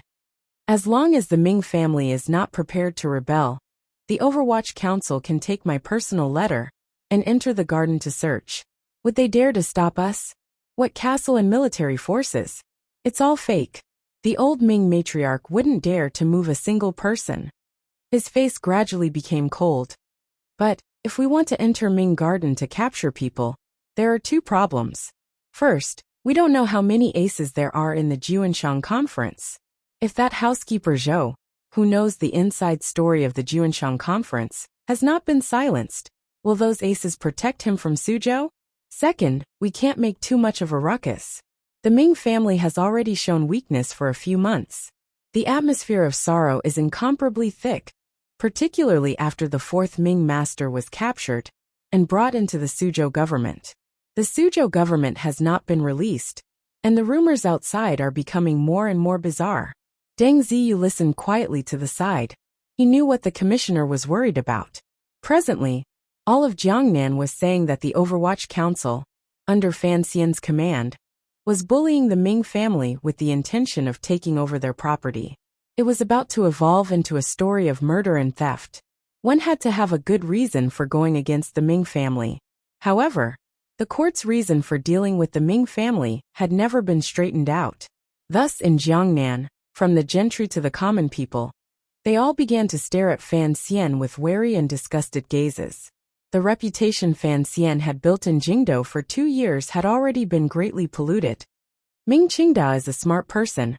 Fan Xian furrowed his brows and said, "This move of retreating in order to advance is indeed beautiful. It looks like they are only retreating, but we are still pressing forward step by step." In the eyes of the common people, their emotions will always be biased. Furthermore, the Ming family has deep roots in Jiangnan. Their ability to mobilize public opinion is much stronger than our own 8th Bureau. Ever since they knew that housekeeper Zhou was hiding in Ming Garden, the Overwatch Council Palace Treasury Transport Company's attacks on the Ming family became more and more ferocious. The Ming family's property was endlessly harassed and gradually looked like the sun was setting in the west. It looked incomparably pitiful. Public opinion is a very important matter. Reputation is also very important, Fan Xian sighed. If we continue to suppress the Ming family like this, not only will the common people be disgusted with me, even the royal merchants that Xia Qifei is in contact with will probably grow wary of the court. No one knows whether or not they will become the second Ming family. What gives me the biggest headache is, he shook his head. Right now, we are not clear about the situation in the capital. I don't know if we make too big of a move, too many people will die, and too much criticism will be stirred up. Will it give the people in the capital an excuse to move me back? With the situation in Jiangnan still unsettled, Fan Xian did not want to return to the capital, particularly since he would be held back by the women in the palace. It was not a situation he could accept. When the carriage arrived at Hua Garden, he said a few words to the third prince and the others. Then he brought Deng Ziyu and a few trusted aides into the study. He spread out a map on the large desk and began to think deeply. Fan Xian thought for a while, and then used his finger to point at a certain city on the map. In a quiet voice he asked, "Has the news from Chuanzhou come back?" The home of the concubine of the direct heir of the Ming family, Ming Lansher, was in a village next to Chuanzhou. The Overwatch Council had already investigated that the brother of the concubine had been on the East Sea the entire time. He was responsible for the Ming family's pirate business and robbing their own merchant ships. The head of the pirates had already been silenced by the military people the Ming family had colluded with. The concubine had also disappeared. In the words of the Ming family, she had gone home to visit relatives. Of course, the Overwatch Council knew this was a lie.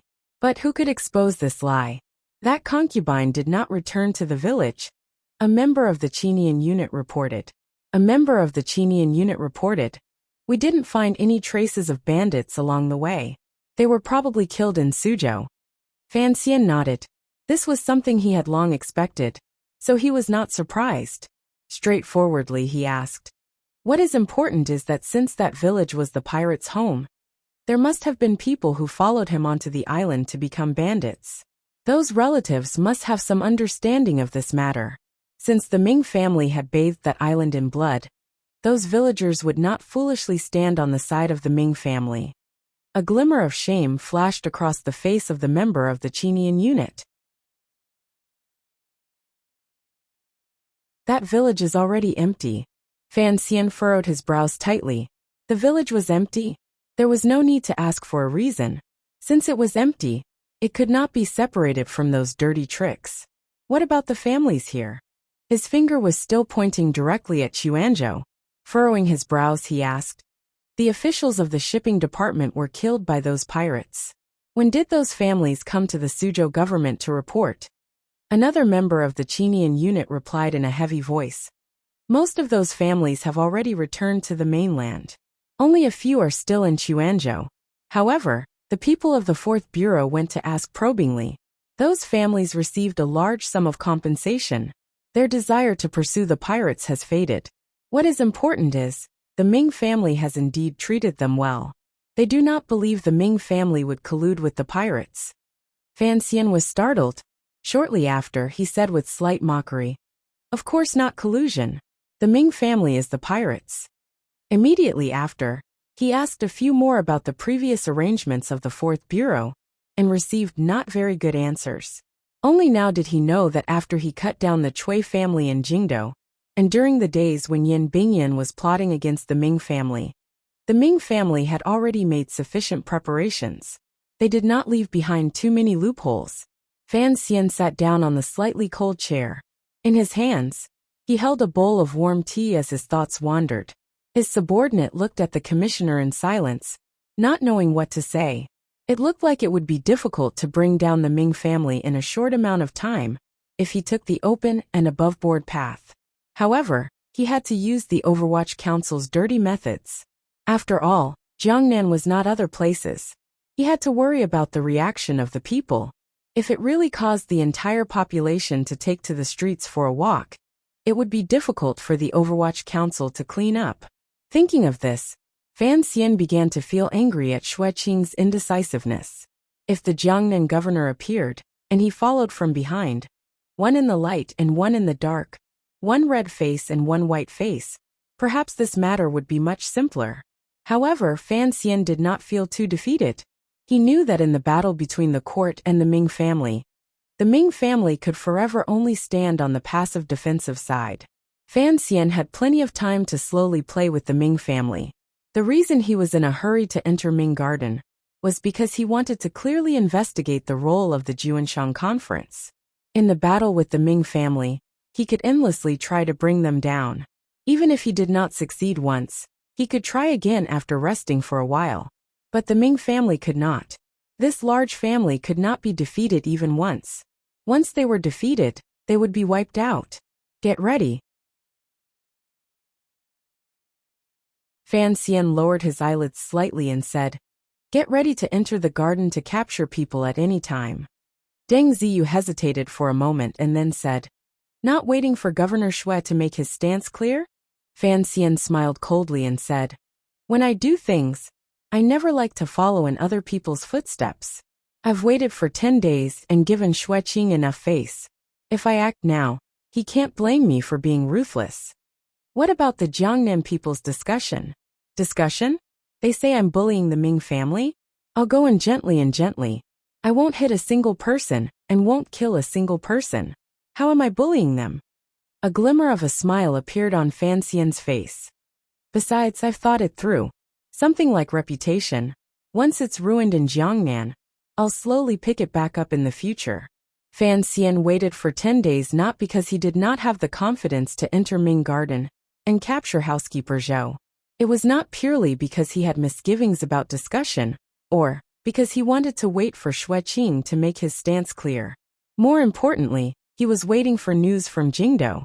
After the palace treasury bidding, he knew clearly that the eldest princess faction in Jingdo would launch an attack on the Ministry of Revenue. He was waiting for the result of this matter. The matter was in Jiangnan, but the commander was in Jingdo. As long as the situation in Jingdo was unclear, it would be difficult for Fan Xian to act in Jiangnan. The next day, birds cried out from the willow branches. 3 fast horses charged into Suzhou under the cover of dawn. The bailiffs guarding the city only knew that the people coming were secret agents of the Overwatch Council, and did not dare to stop them. The sound of hooves thundered as they charged outside Suzhou's Hua Garden. Someone had long led the 3 riders into the garden. This was the Overwatch Council's fastest way to send news. It was many times faster than the Qing Court's courier service. Fan Xian held the council report Mutai had sent from the capital, and was slightly happy. He knew that the result of the matter was as he had guessed. The Ministry of Revenue was fine, and the eldest princess side had suffered a great loss. However, as intelligent as he was, he could clearly see that the emperor wanted to use the opportunity to have the old Fan family in Jingdo leave the stage. His slightly happy face immediately darkened. However, he didn't have time to think about his father's matter. Fan Xian shook his head and said to the Overwatch Council official beside him, who had been receiving orders the entire time, "Enter Ming Garden and arrest them." The Overwatch Council official accepted the order and left. For a moment, a number of officials came out from the yamen all around Suzhou. The hooves of horses shattered the silence of the morning.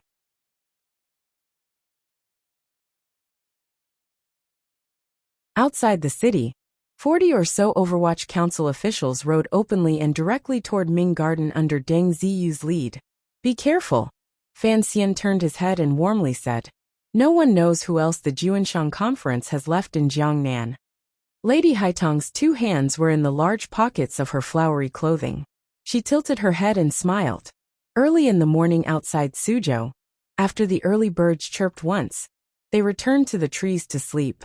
It was quiet all around the road, particularly around the beautiful and spacious Ming Garden. One could only hear the faint sound of water being poured and washing coming from inside. Everything was the same as any other day. Suddenly, dozens of riders came galloping along the road.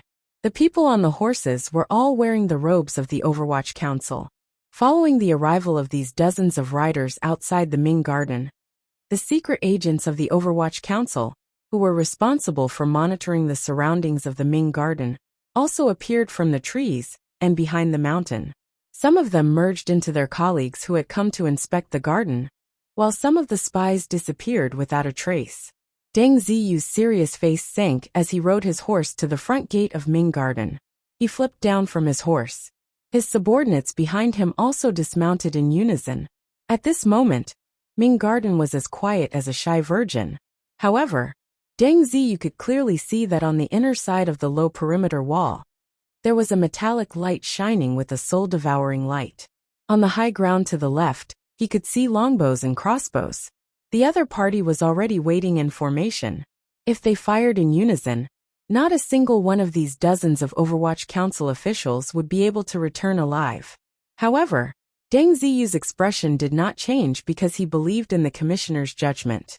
Although the Ming family were bandits in their bones, they would not be stupid enough to initiate a firefight when faced with the Overwatch Council. As expected, the front gate of Ming Garden was slowly pulled open. The young master of the Ming family, Ming Lansher, whose eyes were slightly red, and who seemed to have not slept all night, stood respectfully by the gate. He spread out his right hand and said, "Everyone please. My condition this week has not been right. My writing has been rather rough. There was a chapter at the beginning that I was not very satisfied with. Everyone knows that I am a person who is easily affected by emotions. My apologies. The day before yesterday, I received news that a cousin of mine passed away. She was not more than 40 years old. I have a feeling that life is impermanent and do not need consolation. Perhaps it is relief. If you want to know what happened after, please log on to www.cmfu.com. There are more chapters. Support the author. Support original reading.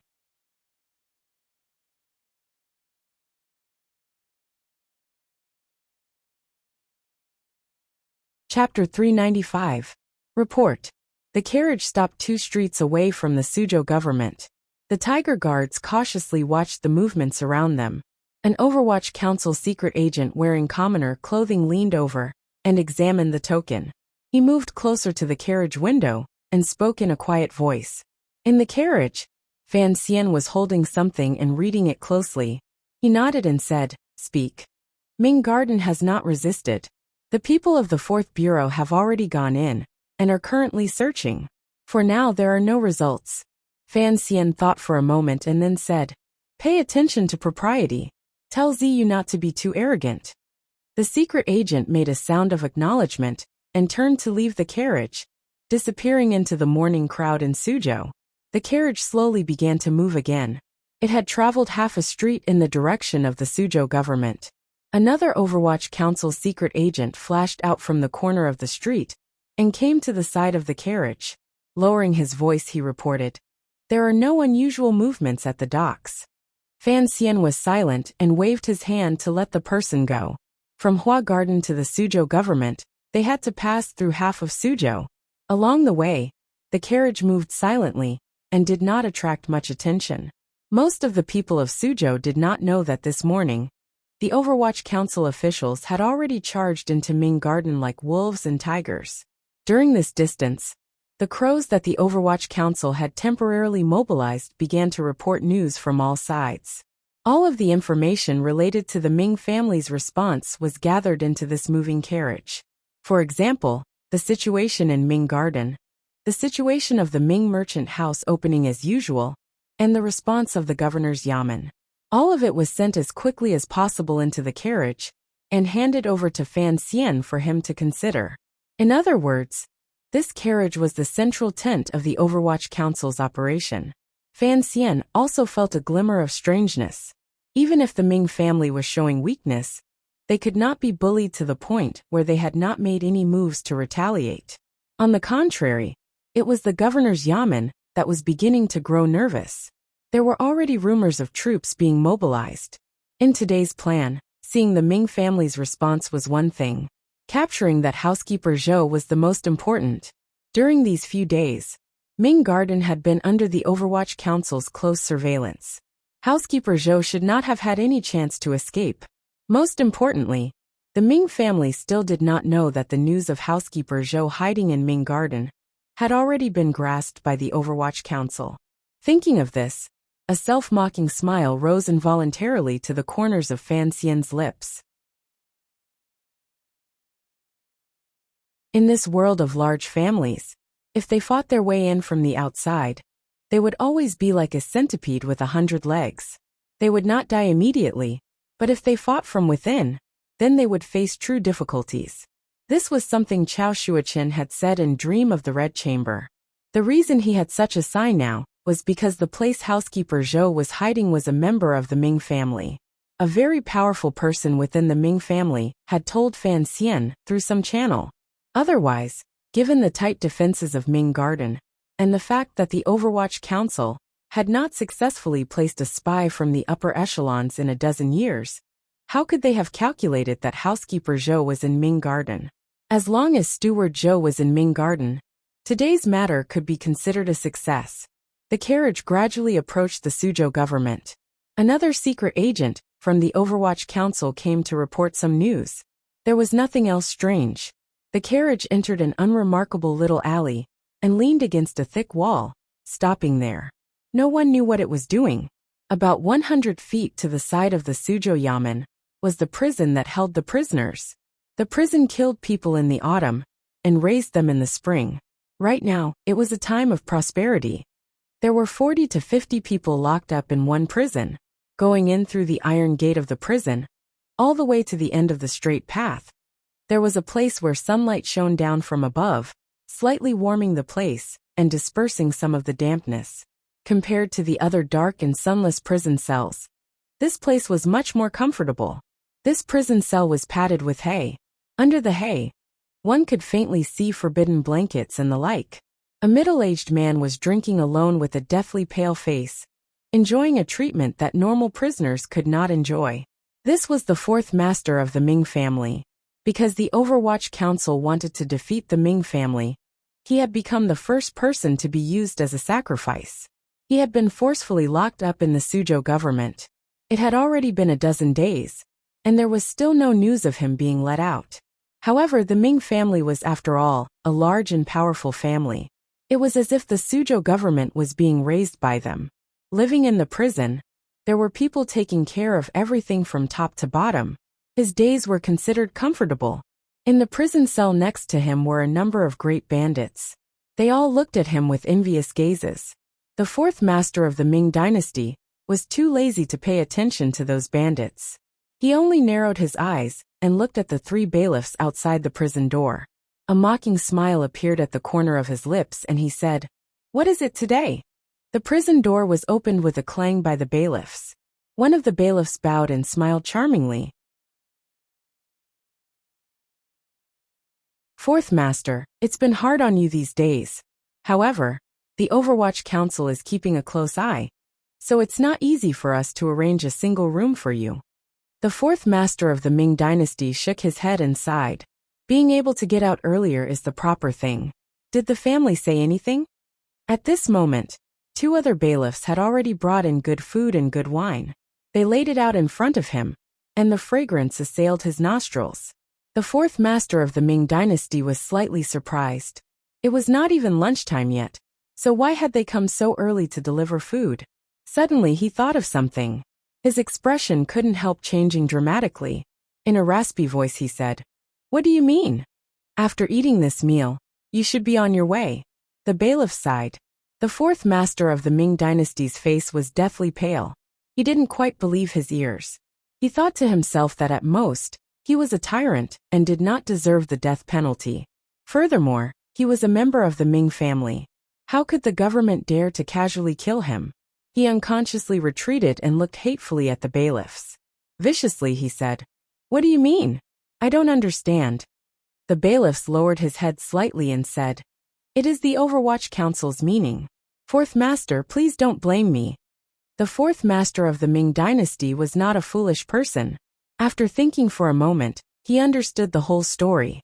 After a moment of silence, he smiled wretchedly and said, "What Overwatch Council? I'm afraid the family wants to kill me." The bailiff straightened his body and lowered his voice. "Since you understand, then don't mind it too much. It's not for the good of the family. The Overwatch Council is pressuring the family tightly. I heard they already entered the garden this morning. If we don't do something and make a ruckus, how could the Overwatch Council be willing to stop? You are the fourth master. Using your life to temporarily ensure the safety of the family for half a year is worth it." The fourth master cursed angrily. "You bastards! If you want to die, why don't you let the old matriarch die? *CK her ancestors." He had already reached a moment of life and death. Of course, he knew why the Ming family would send people to kill him. This was certainly not to silence him. He had no idea about the core business of the family.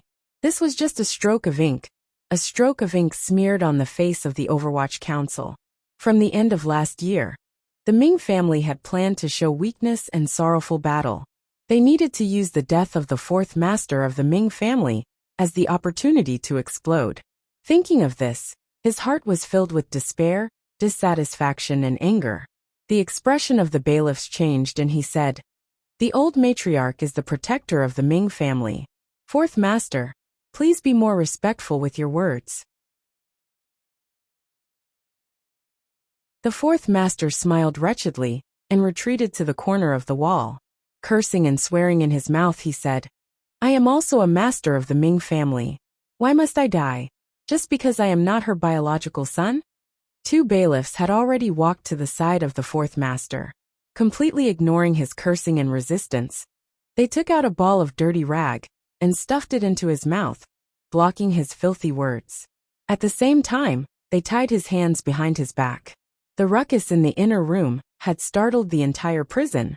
Many prisoners looked over with curiosity and fear. The leading bailiffs furrowed his brows and shouted, "The Overwatch Council is doing business. Everyone be quiet." Even though they were locked up in prison, these prisoners knew that the Overwatch Council was currently suppressing the Ming family. No one had thought that the Overwatch Council would go deep into the prison to assassinate the fourth master. They couldn't help but feel a chill in their hearts, and gradually felt injustice for the Ming family. However, no one dared to glance in that direction for fear of bringing trouble upon themselves. The bailiffs looked at the plate of food in front of him and shook his head. Regretfully, he said, "You can't even eat your last meal well. It has been hard on you." After saying this, he waved his hand. The two bailiffs holding the fourth master took out ropes and wrapped them around the fourth master's neck. The fourth master's neck was tied, and his face was red from the suffocation. His feet stomped endlessly on the ground, sending the hay flying everywhere and dirtying the quilt below. The ropes became tighter and tighter. The fourth master's eyes seemed to bulge out of their sockets. His nostrils flared wide. He looked strangely terrifying. The strength of his feet stomping also became weaker and weaker. He was like a dying frog bouncing weakly. One could imagine the hopelessness in the heart of the dying fourth master. One could imagine the hatred he felt toward the old woman of the Ming family and Ming Qingda. However, he was already going to die. What could he do? The bailiffs looking coldly at the dying fourth master suddenly felt strange. Out of the corner of his eye, he glanced at the cell nearby. The prisoner was looking at him. The prisoner was looking at him coldly. It did not seem like he was cold-blooded watching the spectacle. There was also not a glimmer of fear. He turned around in astonishment and saw the prisoner take out something from the pile of hay and aim it at him. A crossbow. Shing shing shing. 3 crossbow noises rang out. 3 crossbow bolts flew out and accurately pierced the throats of the 3 bailiffs. The three of them clutched their throats. They didn't even have time to make a sound before they fell to the ground. Their feet stomped twice and they died. Once the bailiffs died, the ropes loosened. The already dying fourth master's powerless feet gradually regained strength.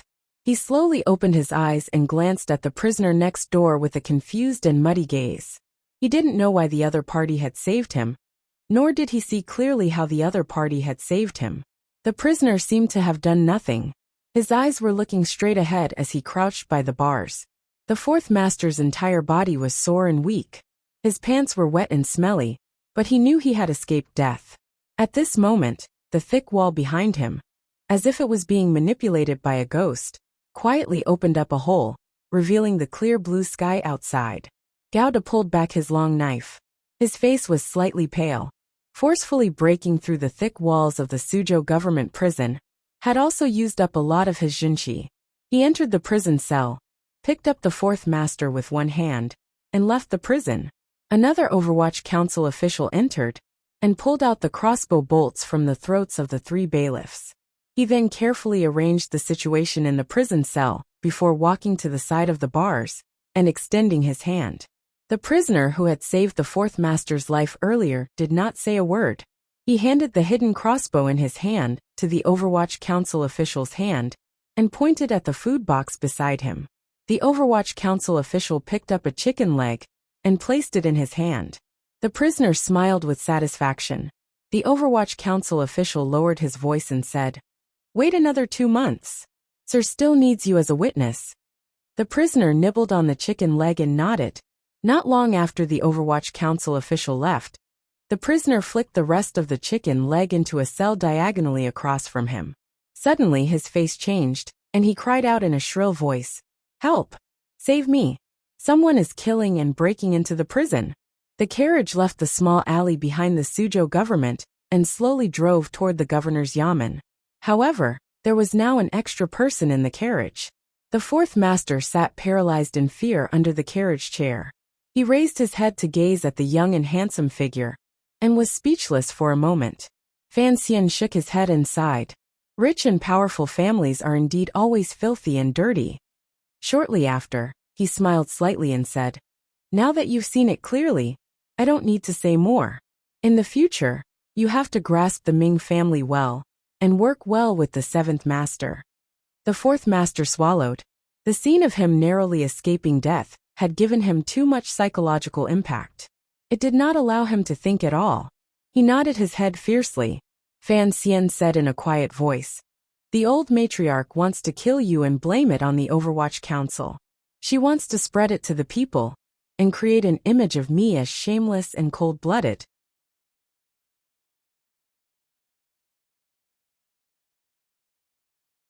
She wants to stir up the emotions of the people to protect the Ming family.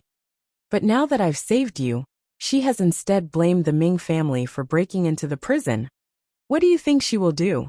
The fourth master's eyes were lifeless. He shook his head and endured the pain in his throat. In a hoarse voice he said, "Sir, don't underestimate that old B***tch. So my condition is not just a problem of my mental state. I've caught a bad cold. Hissing pain. I've written less, but the quality seems to be better. My satisfaction is rising. To be continued. If you want to know what happened afterwards, please log on to www.cmfu.com. There are more chapters. Support the author. Support the original reading."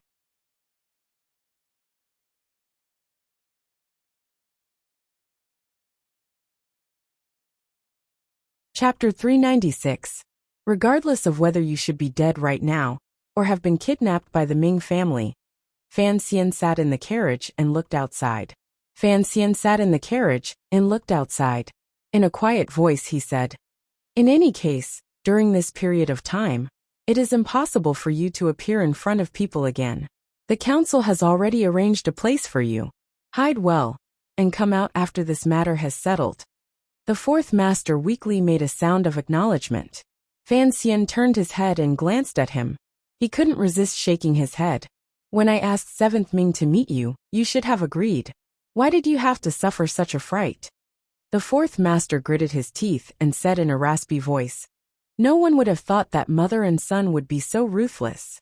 Fan Xian shook his head somewhat helplessly. For such a large family to survive, they need many sacrifices. The fourth master fell silent. His hand touched his red, tight, and aching throat. He knew that he was nothing more than a sacrifice, and didn't have much right to ask for anything. When the carriage was halfway through its original journey, another carriage picked up the fourth master from Fan Xian's carriage. Only Fan Xian and a few people from the Qinian unit were left in the carriage. The 7 tiger guards followed Gao Da's arrangement and scattered around the carriage, concealing their tracks. "Sir, where do we go next?" the subordinate asked in a low voice. Fan Xian thought for a bit, and then said, "Wait another hour and send an invitation to the governor's manor. I want to see Xueqing again." His gaze landed on the subordinate's face and asked, "Has the arrangement in the prison been completed?" The subordinate said in a low voice, "Yes. Furthermore, the Suzhou government has people watching. The Ming family cannot escape the crime of breaking into the prison, only speak directly." Fan Xian furrowed his brows. "I don't understand. If the Ming family wanted to kill the fourth Ming master and frame the council, there was no need to do it so exaggerated." Fan Xian shook his head. "The method is not important. What is important is the timing. Today, the Overwatch Council entered the Ming Garden to search. The fourth master died in the prison. No matter how he died, or how the Ming family arranged the aftermath, as long as he died and someone found his body, all of the Jiangnan gentry and common people would think it was me who did it." He smiled and said, "The Ming family have been waiting for me to lose my patience and enter the Ming Garden, so they could throw out this abandoned pawn. However, now that the fourth Ming disciple is not dead, I am truly curious. How will the Ming family continue to play the tragic card?" The carriage slowly came to a stop. The morning sunlight of Suzhou City gently and warmly shone on the long street, shining on people's hearts, and then on the roof of this black four-wheeled carriage, as if to brush away the coldness in the hearts of the people sitting inside. Estimating that Ming Garden was already in a commotion, Fan Xian lifted the curtain and got off the carriage. The tiger guards gathered around and walked toward the tall governor's yamen. An official of the Overwatch Council had already handed over a name card, so the yamen gatekeeper did not dare to stop them. An advisor hurriedly walked out and welcomed them in. It was still in that study. There was still only Governor Xueqing and Imperial Envoy Fan Xian. Fan Xian very straightforwardly expressed his intentions and informed the other party that the Overwatch Council people had already entered Ming Garden. Hearing this reality that had already happened, the corners of Governor Xueqing's eyes furrowed imperceptibly. He then sighed and slowly said, "There are many things that cannot be done quickly." Going down to Jiangnan to deal with the Ming family was the Qing Emperor's established policy. Fan Xian was only a specific executor. As the Emperor's trusted aide, Xueqing knew the origins of this matter. However, in terms of specific measures, he was very different from Fan Xian. The court did not set a timetable for taking in the Ming family. For the Emperor, he believed he still had a lot of time and enough patience to slowly eat up the large clans in Jiangnan. Correspondingly, Xueqing did not want to act in too much of a hurry.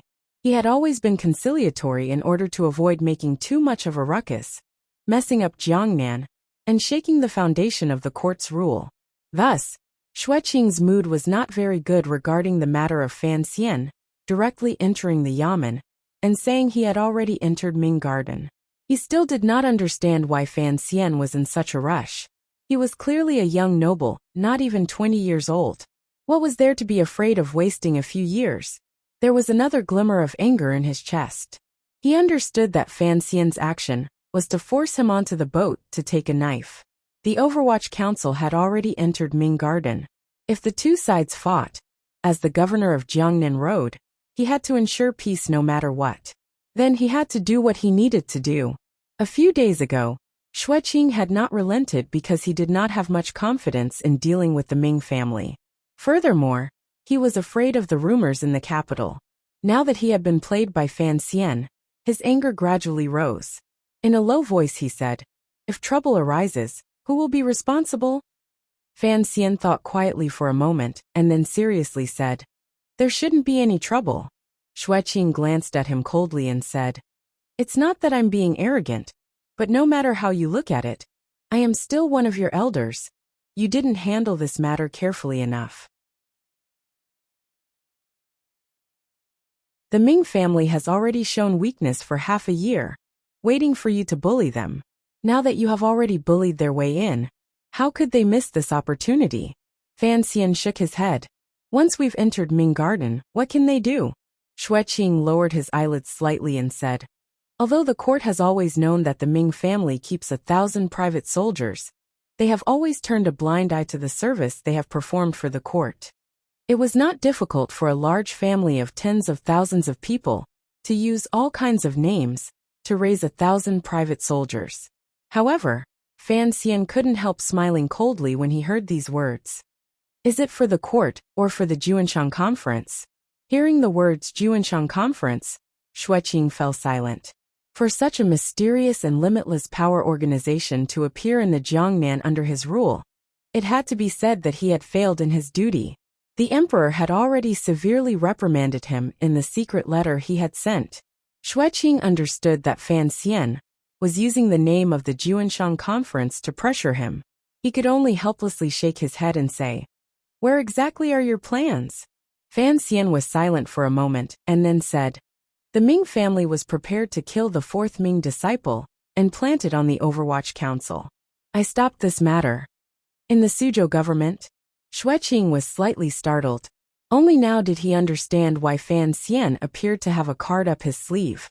1,000 private soldiers. As long as the Ming family does not raise the flag in rebel, I will only send 40 people in, and they won't dare to move. Fan Xian continued to smile slightly and said, "Don't they like to play retreat in order to advance? I want to see just how far they can retreat." Xueqing half closed his eyes and said, "They really won't dare to move? What you have is not an imperial edict." Fan Xian responded with equal harshness, "I have not taken an imperial edict, but I have the emperor's sword." Xueqing lightly said, "As long as a few more people die in the Ming Garden and adjust their emotions, it is not impossible for them to bury your 40 Overwatch Council secret agents in the Ming Garden." The emperor's sword?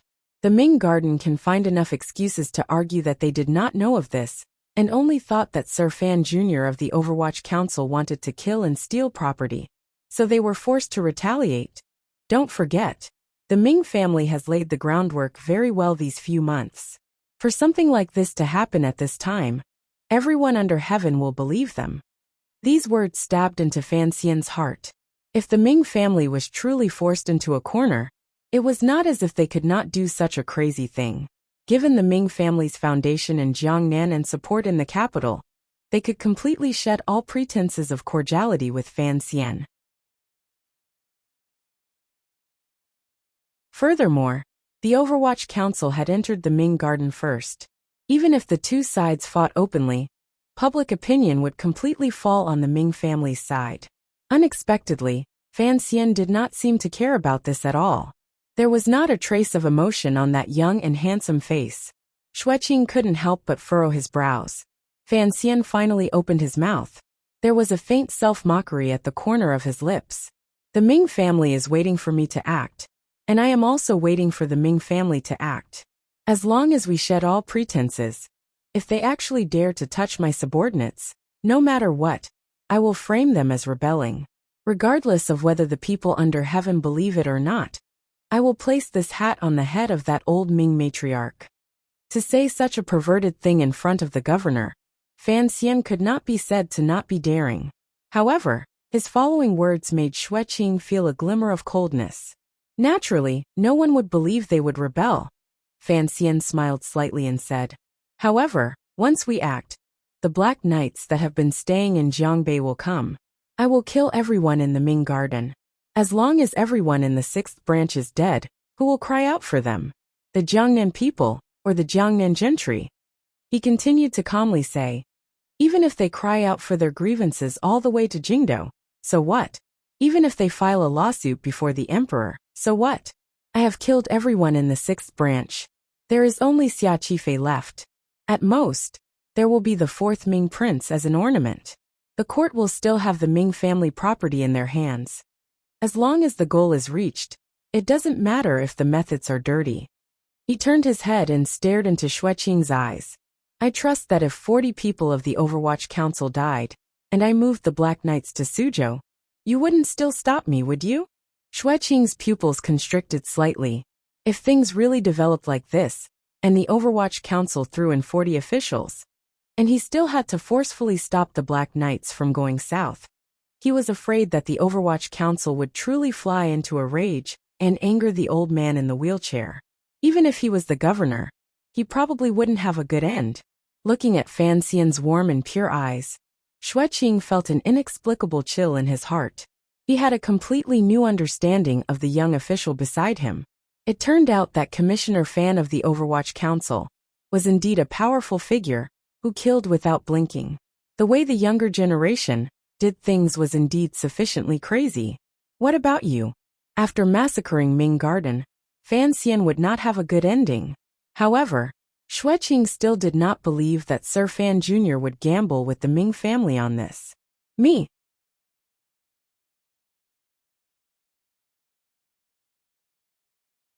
At most, I'll have all my titles removed, lose my official position, and be demoted to a commoner. At the very least, banished 3,000 li away? Fan Xian seemed to be thinking about his own end and laughed out loud. It's not like you don't know. I can go anywhere in the world. Xueqing couldn't resist shaking his head and sighing. Then the 40 subordinates you sent into Ming Garden, were they all abandoned? Fan Xian closed his eyes and shook his head. Not so. I am only talking about the worst ending. However, I believe that given the shrewdness of the mother and son of the Ming family, they would certainly not make such a choice. Thus, I am very curious. How exactly is the Ming family prepared to deal with this? It's like playing cards. I don't think I'm going to win this round, but I'm very curious as to what card my opponent is going to play. He opened his eyes and said with a smile, sometimes, I have the curiosity of a gambler. I am also beginning to become curious. Xueqing's eyelids jumped slightly. I hope your judgment is not wrong. The Juanshan Conference accountant surnamed Zhou is still in Ming Garden. Don't worry. Fan Xian encouraged the governor. I have people in Ming Garden. Xueqing furrowed his brows. He didn't know who exactly Fan Xian was hiding in Ming Garden. Given his identity, it was not convenient for him to ask, so he closed his mouth and didn't say anything more. The two leading figures of the Jiangnan officials sat silently in the study, waiting for news from Ming Garden. They didn't have to wait for long before the news came. The advisor of the governor's manor moved closer to Xueqing's side and whispered for a while.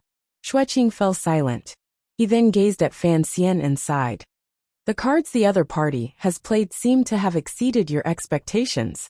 I am going to start moving troops. Fan Xian furrowed his brows slightly.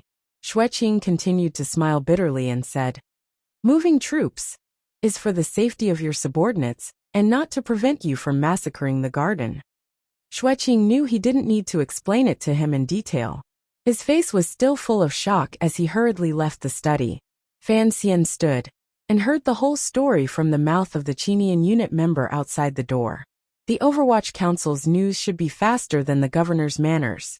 After all, he was in the manor, so the message was sent slower. After Fan Xian heard of what happened in Ming Garden, he still couldn't help but be like Governor Xueqing. A shocked expression appeared on his face. His mouth opened slightly and he sighed. Ruthless, even more ruthless than what I did. He was prepared to curse out to vent the absurd feeling in the depths of his heart. In the end he endured it. He smiled bitterly and shook his head. His expression gradually became calm. He then gave out an order. Have Deng Ziyu pull everyone back. Don't retaliate when hit. Don't retaliate when scolded. The official of the Qinian unit accepted the order and left. Fan Xian followed him out of the door of the governor's yamen. He saw that the inside of the yamen was a mess. Most of the officials who didn't know the inside story looked at each other. They didn't know why the governor had chosen this time to inspect the governance of the city, and why he had called all of the military officials in the city into the manor to discuss matters. Fan Xian had the right to participate in the discussion, but he knew that it was not suitable for him to stay in the governor's manor. The storm that was about to arrive would have to be dealt with by Sir Xueqing, while he should go and do other things. Climbing into the carriage, Fan Xian rubbed the space between his brows and suddenly said something to Tiger Guard Gao that had no head or tail.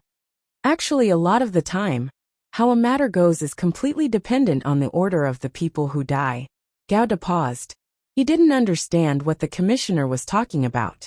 Fan Xian scratched his head and said, "Clearly, I want him to die. If he kills himself before I let him die, then we will actually have problems." "Who died?" Gao De furrowed his brows and asked.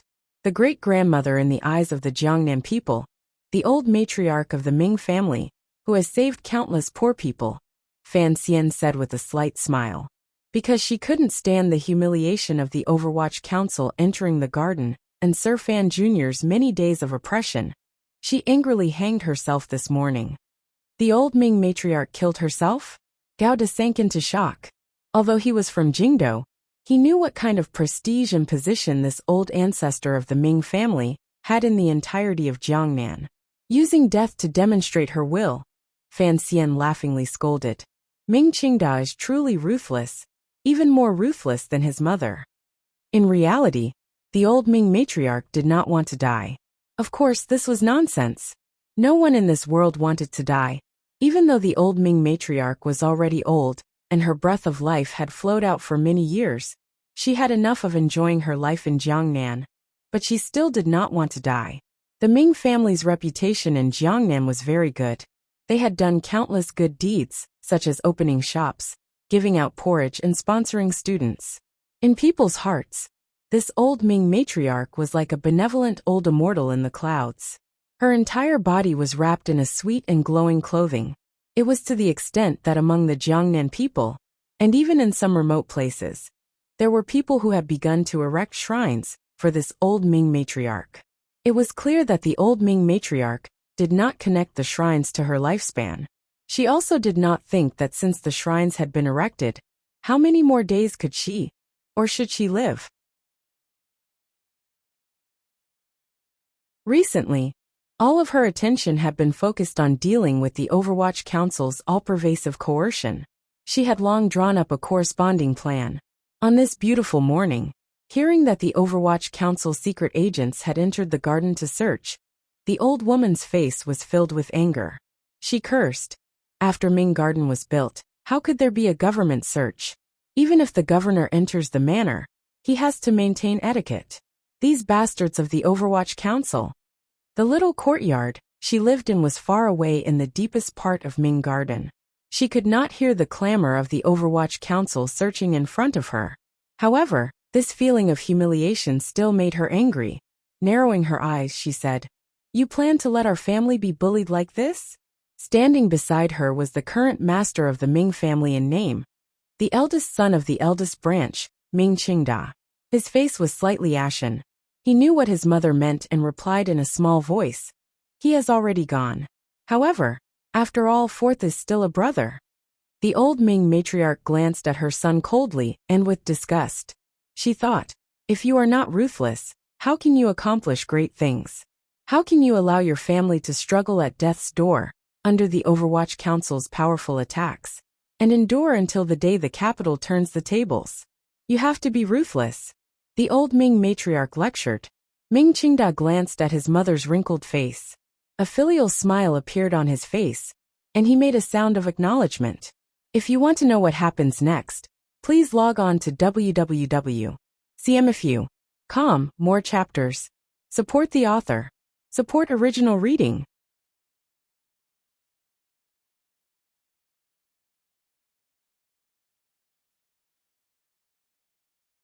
Chapter 397. The Overwatch Council broke into the garden like this today for Sir Zhou. Ming Qingda glanced at his elderly mother and said evenly, "Do you want to?" The old Ming matriarch glanced at him coldly and knew what he meant. Housekeeper Zhou was the head housekeeper of the Ming family and the accountant of the Juanshang conference. This person was too important. If the Overwatch Council found him, many of the inside stories of the Juanshang Conference would be grasped by Fan Xian, and, indirectly, by the Emperor.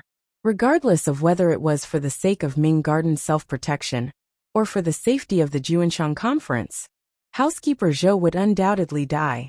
The problem was, the old Ming matriarch sighed gently and said, "It's not like you don't know that this Sir Zhou was sent to our home by the eldest princess. To kill or not to kill, we cannot make a decision. The search is about to reach the back," Ming Qingdao said expressionlessly, but a glimmer of cold laughter flashed through his heart. Juanshang Conference? How could an organization of that level be something a wealthy merchant family, like the Ming family, should be involved in? As expected, they were now riding a tiger, and couldn't escape even if they wanted to. He always had a deep prejudice against the old Ming matriarch and the eldest princess for tying them so tightly. As for the Juanshang Conference, he avoided it even more. The old Ming matriarch slowly closed her eyes and said, "Don't worry. Sir Zhou's safety should be no problem." The old woman suddenly furrowed her brows and said hesitantly, "There is one thing I still don't understand. Why is the imperial envoy so sure that Sir Zhou is still hiding in Ming Garden? If he can't find him, how will he explain it to the people under heaven?" Ming Qingdao's heart thumped, but a similar expression of confusion floated to his face. The old Ming matriarch thought for a bit, and felt a bit tired. She shook her head weakly. Her white hair made her appear old. "I'm tired," the old woman said with disgust. "Don't let those Overwatch Council dogs disturb my rest." "Don't worry, mother." Ming Qingdao walked to her side and placed his hands on her shoulders, as if preparing to help her up. Evenly, he said, "In the future, no one will disturb your rest." The old Ming matriarch turned her head in shock and saw the flash of guilt, fear, and ferocity in her son's eyes. Then her mouth was covered, and a leather rope was tied tightly around her throat. The old Ming matriarch wanted to cry out, but she couldn't. Her hands were held tightly by her own son. She could only kick her feet forcefully. That pair of small feet bounced randomly and made popping noises. The old woman's eyes flashed with endless fear and resentment as she stared at the principal maid not far away from her. She did not know how many trusted aides she had in the mansion, but at this moment, none of them were by her side. She did not know where they had died. The servant girl glanced at the old Ming matriarch and slowly turned around. The leather rope around her throat became tighter and tighter. The old Ming matriarch could not breathe. There was a burning pain in her chest, and her eyes began to blur. She knew that everyone had betrayed her. Compared to the betrayal, the strong and thick sense of regret and hatred was even harder to suppress. It flowed out with her tears and saliva from the corners of her mouth. "You have to be more ruthless. Of course, sacrifices are needed to achieve great things." All the words rang out again in that instant, accompanied by the ringing in her ears before death, striking the old woman's heart. Her eyes bulged out and stared fixedly at her own son in front of her. Ming Qingdao lowered his head and grabbed her hands without making a sound. Perhaps after a long time, or perhaps it was only a short moment, the chest of the old woman sitting in the grand chair, the old Ming matriarch who had secretly influenced and controlled Jiangnan for a dozen years, made a muffled sound. Her body abruptly went limp. Her legs drooped weakly under the chair and no longer moved. When one was old, one should rest. The Overwatch Council's search of Ming Garden did not proceed smoothly. Although no one dared to stop him, Deng Ziyu could already feel the anger in the eyes of the people in Ming Garden growing stronger and stronger. Furthermore, the guards and thugs watching him in the dark could pull out their weapons and charge at him at any moment. Searching the house did not have any gentle methods. Along the way, they overturned chests and cabinets, shouted harshly, and entered people's boudoirs. This appearance indeed had the aura of a vicious wolf. At the same time, it aroused the hostility of everyone in Ming Garden. However, Deng Ziyu was not worried. Commissioner Fan had him enter the garden, so he must have been confident. As expected, although the people in Ming Garden looked at him with loathing and hatred, no one dared to stop him. However, Ming Garden was too big. After searching for a long time, he had only searched half the area. He could not find any trace of housekeeper Zhou's whereabouts. I want to search the back garden, Deng Ziyu said to the young master of the Ming family, Ming Lansher, who had been by his side the entire time. No. Ming Lansher stared fixedly into his eyes and scolded. What exactly do you want to do? Do you really think the Ming family is so easy to humiliate? There were women and relatives living in the back garden. How could it be easy to search? Ming Lansher used this as a pretext and angrily scolded the Overwatch Council officials. However, Deng Ziyu's face was heavy. He refused to back down even a step. In his hand, he held the official document personally written by Fan Xian. On it was the seal of the imperial envoy.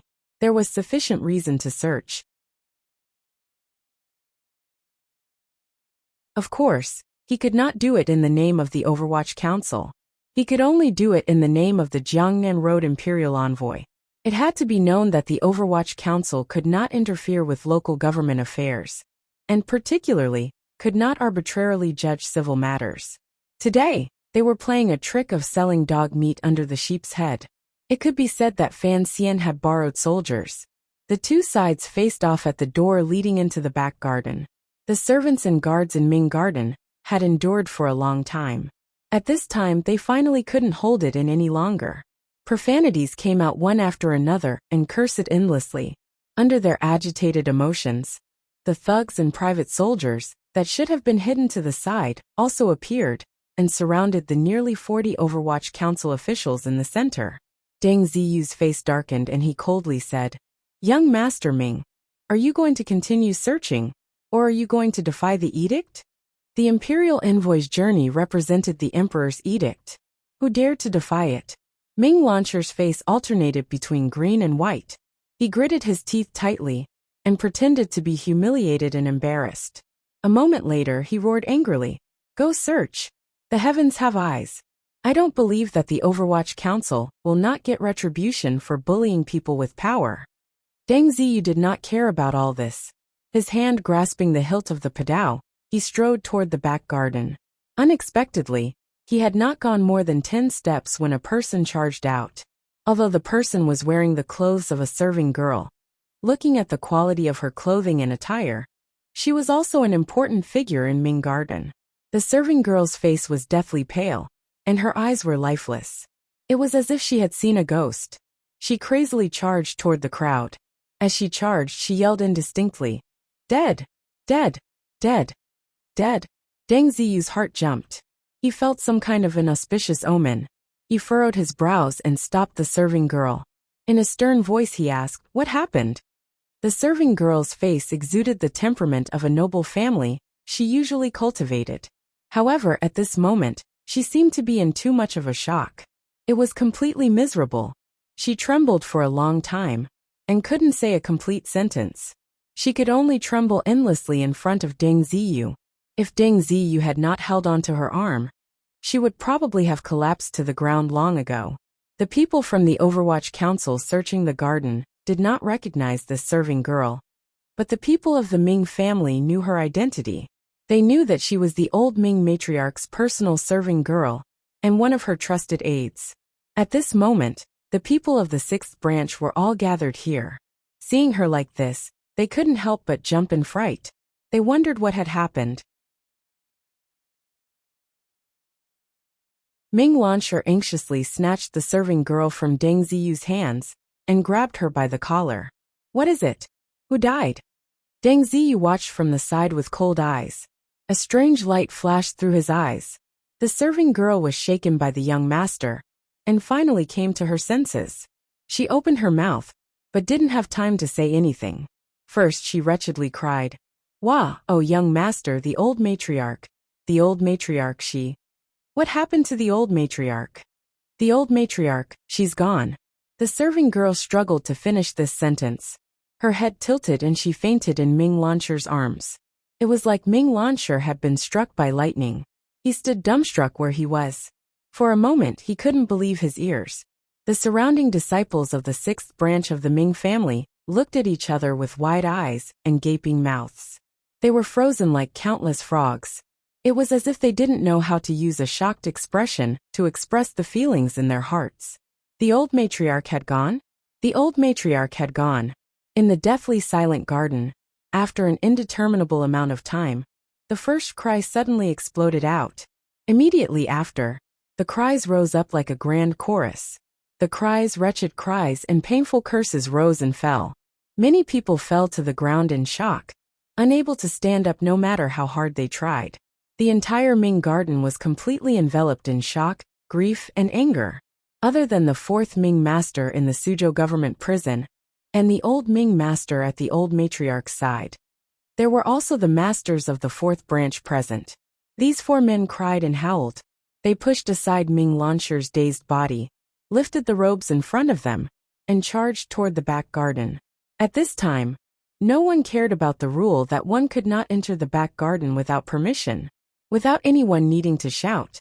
The hundreds of people who had appeared in Ming Garden rushed to the back garden with tears in their eyes, as they followed the sound of crying like a cloud. The Overwatch Council officials in the center looked at each other and became the most awkward group of people. Deng Ziyu's pupils constricted slightly. He felt danger. He had come under orders to search the garden, but he had not thought that it would turn into such a situation. Although it was not clear how the old Ming matriarch had died, Deng Ziyu knew that her death was too clever and coincidental. It was so clever that the Overwatch Council had no choice but to take responsibility. In that instant earlier, he had seen Ming Launcher's expression out of the corner of his eye. It made a question grow in the depths of his heart. The news of the old Ming matriarch's death shocked everyone in Ming Garden. The guards all charged out and rushed to the side of the Overwatch Council people and surrounded them. They held weapons and crossbows in their hands, and a hateful gaze flashed through their eyes. Deng Ziyu furrowed his brows slightly. He knew that if one of the measures was not taken properly, it would result in a fight between the two sides. However, the commissioner had told him very clearly that the matter should not continue like this. He made a prompt decision and ordered his subordinates, the Overwatch Council officials, to also enter the back garden. In any case, Ming Garden was in chaos. No one had time to worry about them. Furthermore, the Ming Garden private soldiers holding weapons and watching him could not immediately act where the old Ming matriarch was about to die. After walking into the back garden for a long time, Deng Ziyu followed the sound of crying. Outside a quiet and secluded courtyard, he looked at the kneeling people on the ground and couldn't help but feel a chill in his heart. Sweeping his gaze, he saw that in the large central room, under the thick beam, there was a person tied under a long white cloth. It was an old woman. The old woman's hands hung by her side with the tips of her feet pointing to the ground.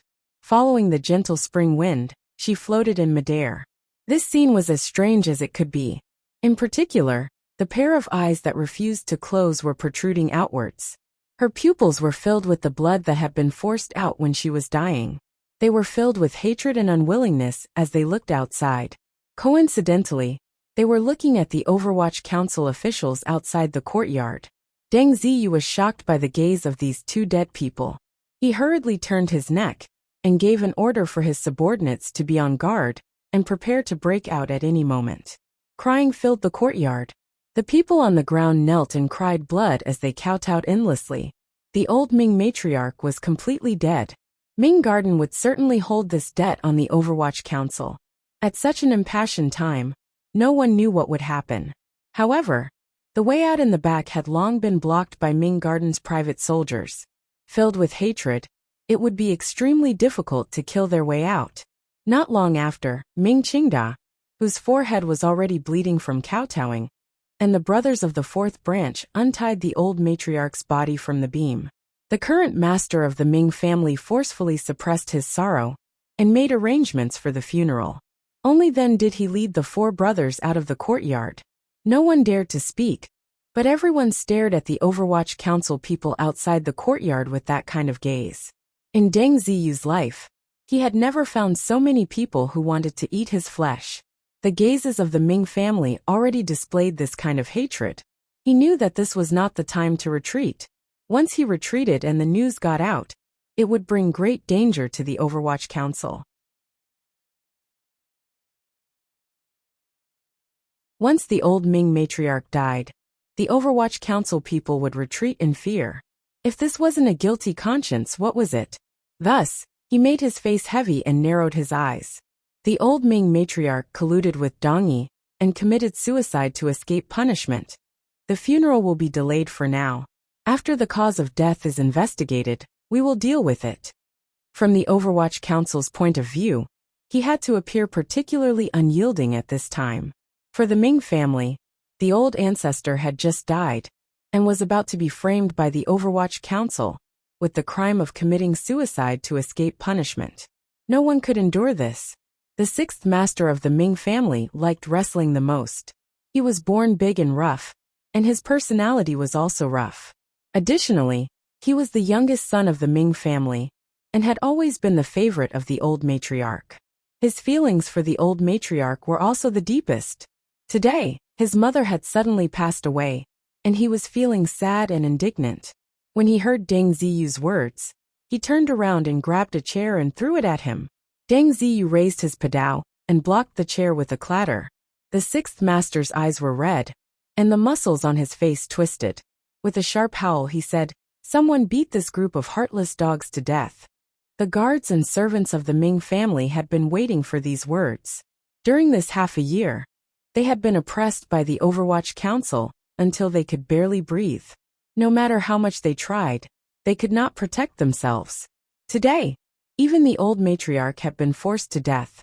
Looking at the Overwatch Council officials present, it was like looking at evil dogs that had broken into their own home. They were afraid that they would not be ruthless.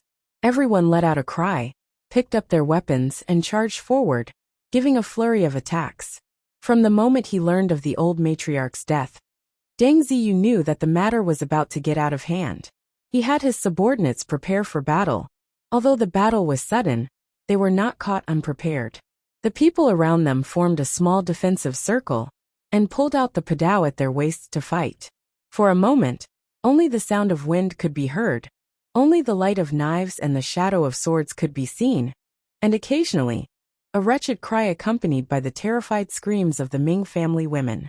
Ming Garden was very lively today. There were many people in Ming Garden, and there were indeed a few ace instructors among the private soldiers. As soon as they met face to face, many people in the Overwatch Council were injured. Fresh blood sprayed out like it was free. Although the Fourth Bureau was not the most powerful yamen of the Overwatch Council, they were, after all, people who had received professional training. Although there were people injured, there were immediately people from the inner circle who took over. With great difficulty, they maintained the defensive circle and successfully repelled the first wave of the Ming family's private soldiers' attack. But how long could they last? The sixth master was about to go crazy and yelled with all his might. A light slap rang out. The sixth master's face was slapped.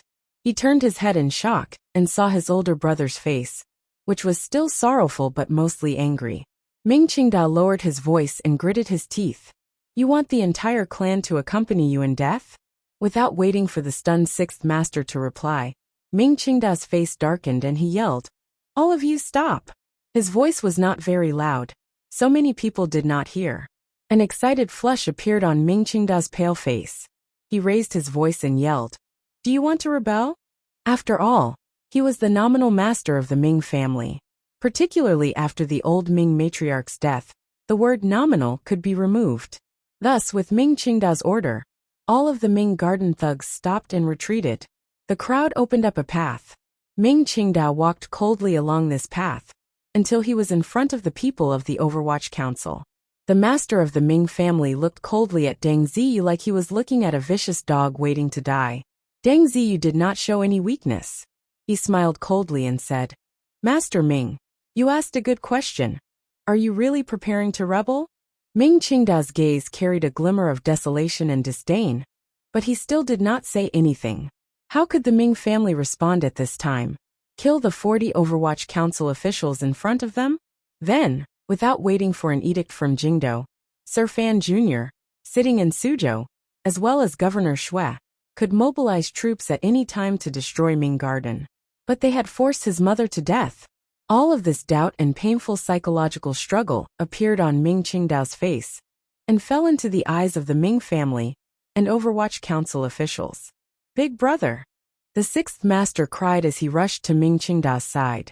"Mother has been forced to death. We can't let these lackeys leave alive." After the people in Ming Garden gradually calmed down, they seemed to be able to understand the sadness and struggle in the old master's heart. The sixth master was no exception. However, the love between mother and son was deep. How could he endure this? "The humiliation and pain you have inflicted on the Ming family." Ming Qingda's lips trembled slightly. His face was pale. He stared into Deng Ziyu's eyes and said, "The Ming family will return it tenfold. As for today, if you kneel and kowtow to the old matriarch to ask for forgiveness, I will let you leave the garden." The sixth master didn't quite believe his ears and anxiously said, "Big brother, we can't just let it go like this." On the contrary, it was Deng Ziyu opposite him who narrowed his eyes and thought for a moment. He then said, "Master Ming, you should know that the Overwatch Council kneels to the heavens, to the earth, and to the ruler. We will not kneel to anyone else." Ming Qingda's brows furrowed. It seemed that his spirit had been greatly damaged by the repeated attacks today. He could not stand steadily. With great difficulty, he held onto the sixth master's shoulder, but he also stopped the sixth master's impulsiveness. In a raspy voice he said, "Then let us all perish together." As he spoke, Deng Ziyu felt that Ming Qingda's gaze on him seemed to be trying to express some hidden meaning, but he could not figure it out. Ming Qingdao sighed in his heart. He had not expected that the Overwatch Council would be so unyielding. In the face of such a dangerous situation, they were not even willing to make some superficial concessions. The confrontation continued. The situation could explode at any moment. There were always two clever people among the six masters of the Ming family. Seeing that the situation was not right, and hearing their big brother's words of perishing together, they felt a glimmer of fear. As merchants, how could they have the right to perish together with the court? Throwing an egg at a rock, putting on such an appearance would not cause the rock to lose anything. Furthermore, he was not the old Ming matriarch's own flesh and blood. Why should he pay with his life? Thus, the second and third Ming masters surrounded him with impassioned and sorrowful expressions on their faces. They leaned close to Ming Qingda's ear and spoke quietly. They advised the old master to prioritize the lives of tens of thousands of people in the family, and to temporarily endure. When it came time to avenge the old matriarch, they had to plan slowly. Ming Qingda had personally killed the old matriarch, so he already had a guilty conscience. The paleness on his face was not purposely faked. In such a situation, he had to act as if he had an irreconcilable enmity with the Overwatch Council, and could not coexist. At this moment, with the second and third Ming masters coming out to persuade him, his heart felt slightly more at ease. He put on an expression of struggle and pain. After an indeterminable amount of time, they suddenly heard a clamor outside the garden. Immediately following it was the sound of horse hooves. Countless people and horses had charged in. Ming Qingda's heart trembled. He thought to himself that the Overwatch Council's Black Knights were clearly still in Jiangbei. It was impossible for them to have charged into the garden at this moment. Who were the newcomers? Thousands of soldiers galloped in on horseback. Long spears stood in great numbers. The military might was impressive. Immediately, they separated the Ming Garden's private soldiers from the Overwatch Council officials. For a moment, dust gradually rose, and the atmosphere was imposing. The people who came were the provincial soldiers the Jiangnan governor had sent over. Using an urgent order, they rushed quickly and finally arrived before the disaster happened. They stood between the two groups of people with swords drawn and bows drawn. The leader was a general. He already knew what had happened. With a serious expression, he said something to Ming Qingda. He had wanted to go in and pay his respects to the old Ming matriarch, but he knew that Ming Garden had not been set up yet. Furthermore, the old Ming matriarch had died too. Well, he could only give up. Following the provincial soldiers into the garden was a member of the Qinian unit of the Overwatch Council. He moved closer to Deng Ziyu's side and told him the two sentences the commissioner had said. Deng Ziyu was startled for no reason. He thought that it would not be a problem to retreat. With thousands of provincial soldiers here, even if the Ming family wanted to act, they would not have the ability. The problem was, wouldn't this confirm the matter of the Overwatch Council, hounding the old Ming matriarch to death? He didn't quite understand what Fan Xian was thinking. The best response right now was clearly to bring in the Black Knights, and use this as an excuse to destroy the Ming family. However, the arrival of the provincial soldiers protected the lives of the Overwatch Council officials, and prevented the possibility of the Black Knights massacring the garden. As for the cause of the old Ming matriarch's death, that Deng Ziyu had long suspected, only the Suzhou government had the right to investigate. The Overwatch Council did not have this right. Furthermore, the government officials in Jiangnan were all people of the Ming family, so it was impossible for them to find any problems. Thus, he became more and more confused. How exactly did the commissioner arrange this? Were they still going to capture housekeeper Zhou? Were they going to allow this matter to continue developing like this? In the depths of spring, Suzhou was wrapped in silver. It was not snow, but it was colder than snow. Almost all of the Suzhou people wore mourning clothes. The snow-white strips of cloth were like icy imperial edicts, narrating the old Ming matriarch's benevolence and achievements toward the Jiangnan people. The news of the old Ming matriarch's death spread throughout Jiangnan in almost a night. The specific circumstances of her death were passed around from different people's mouths, and became more and more bizarre. Regardless of which version of the news, the spearhead was pointed at the Overwatch Council. The anger of the people began to accumulate, but they could not find an outlet to vent it at the moment.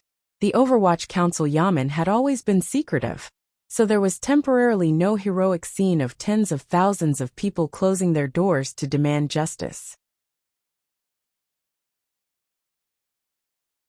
As for the Hua Garden where the imperial envoy was, there was a heavy guard. The people did not have the courage to demonstrate for now. Thus, everyone could only wear mourning clothes, and use the grief and anger on their faces, and the bitter curses of the marketplace, to express their silent protest. This was directed at the Overwatch Council, and also at Sir Fan Jr. The old Ming matriarch's mourning hall had not yet opened, so the officials and nobles who had come from various places to offer their condolences were temporarily staying in Suzhou. All of Suzhou was enveloped in a cold atmosphere, completely different from the spring scenery around it. However, Fan Xian did not care about this. His skin was thick enough, his heart was black enough, and his spirit was strong enough to watch the scene of the city in mourning, as if it were a movie from his previous life. As for the curses directed at him in the open and in the dark, he could completely ignore them. He sat on the top floor of the Suzhou branch of Xinfeng restaurant, and was only worried about Haitang. That day, Haitang had gone to capture Mr. Zhou of the Juanshan conference for him, and still hadn't returned. He didn't know if she was in any danger. Thinking of this, he couldn't help smiling self-mockingly. The only people in this world who could harm Duoduo were those great grandmasters. He picked up his bowl, and slurped down a few mouthfuls of noodles. He sighed with satisfaction and then said, "Master Ming, I've been tricked badly by you this time." Ming Qingda knelt by his side, and repeatedly kowtowed. In a fawning voice he said, "Sir's thoughts are as agile as the long river, and your aura is as lofty as a mountain. How could you care about these little winds around you?" To be continued. If you want to know what happened after, please log on to www.cmfu.com. More chapters. Support the author. Support original reading.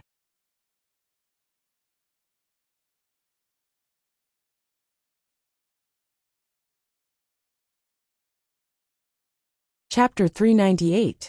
Torrential River Water? The Yellow River Flooding? Rise.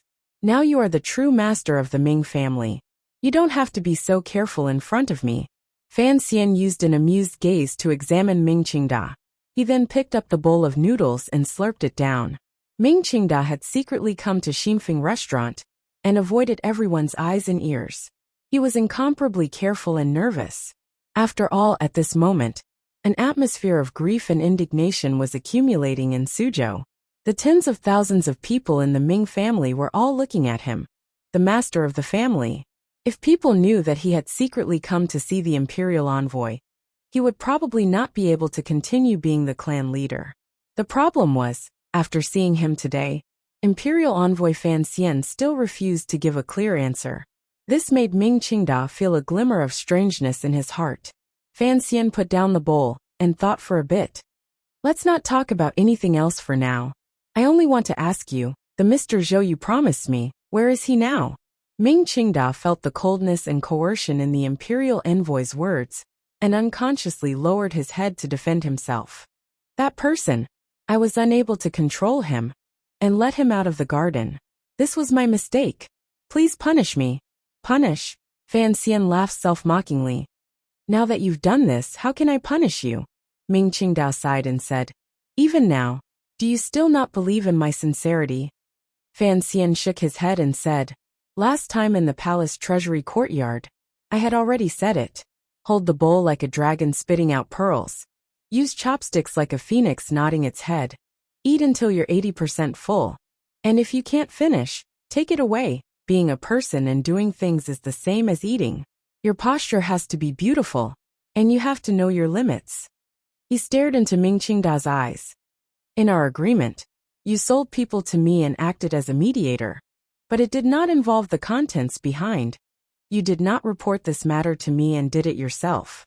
The present situation puts me in a difficult position. Ming Qingda was silent for a moment and then quietly said, now that things have come to this, in order to prevent the Ming family from turning into smoke and clouds in my hands, some people blocking the front must rest. I trust that you can understand. Understanding is one thing, but doing this without my permission is another. Don't think that by borrowing my subordinates to enter the garden and taking advantage of the situation, you can completely cover up this matter. You have to know that I have paid a great price in this matter. Presently, the entire Jiangnan is watching me. Think about how you will cover up this matter. Ming Qingda was speechless. A moment later he said, this is Qingda's fault. I will think of a way. Fan Xian nodded. In truth, he didn't really trust this ruthless old fox in front of him. Ming Qingda saw the Imperial Envoy's expression relax slightly. Only then did he gather his courage and say, sir, there were people in Ming Garden surrounding and attacking Overwatch Council officials.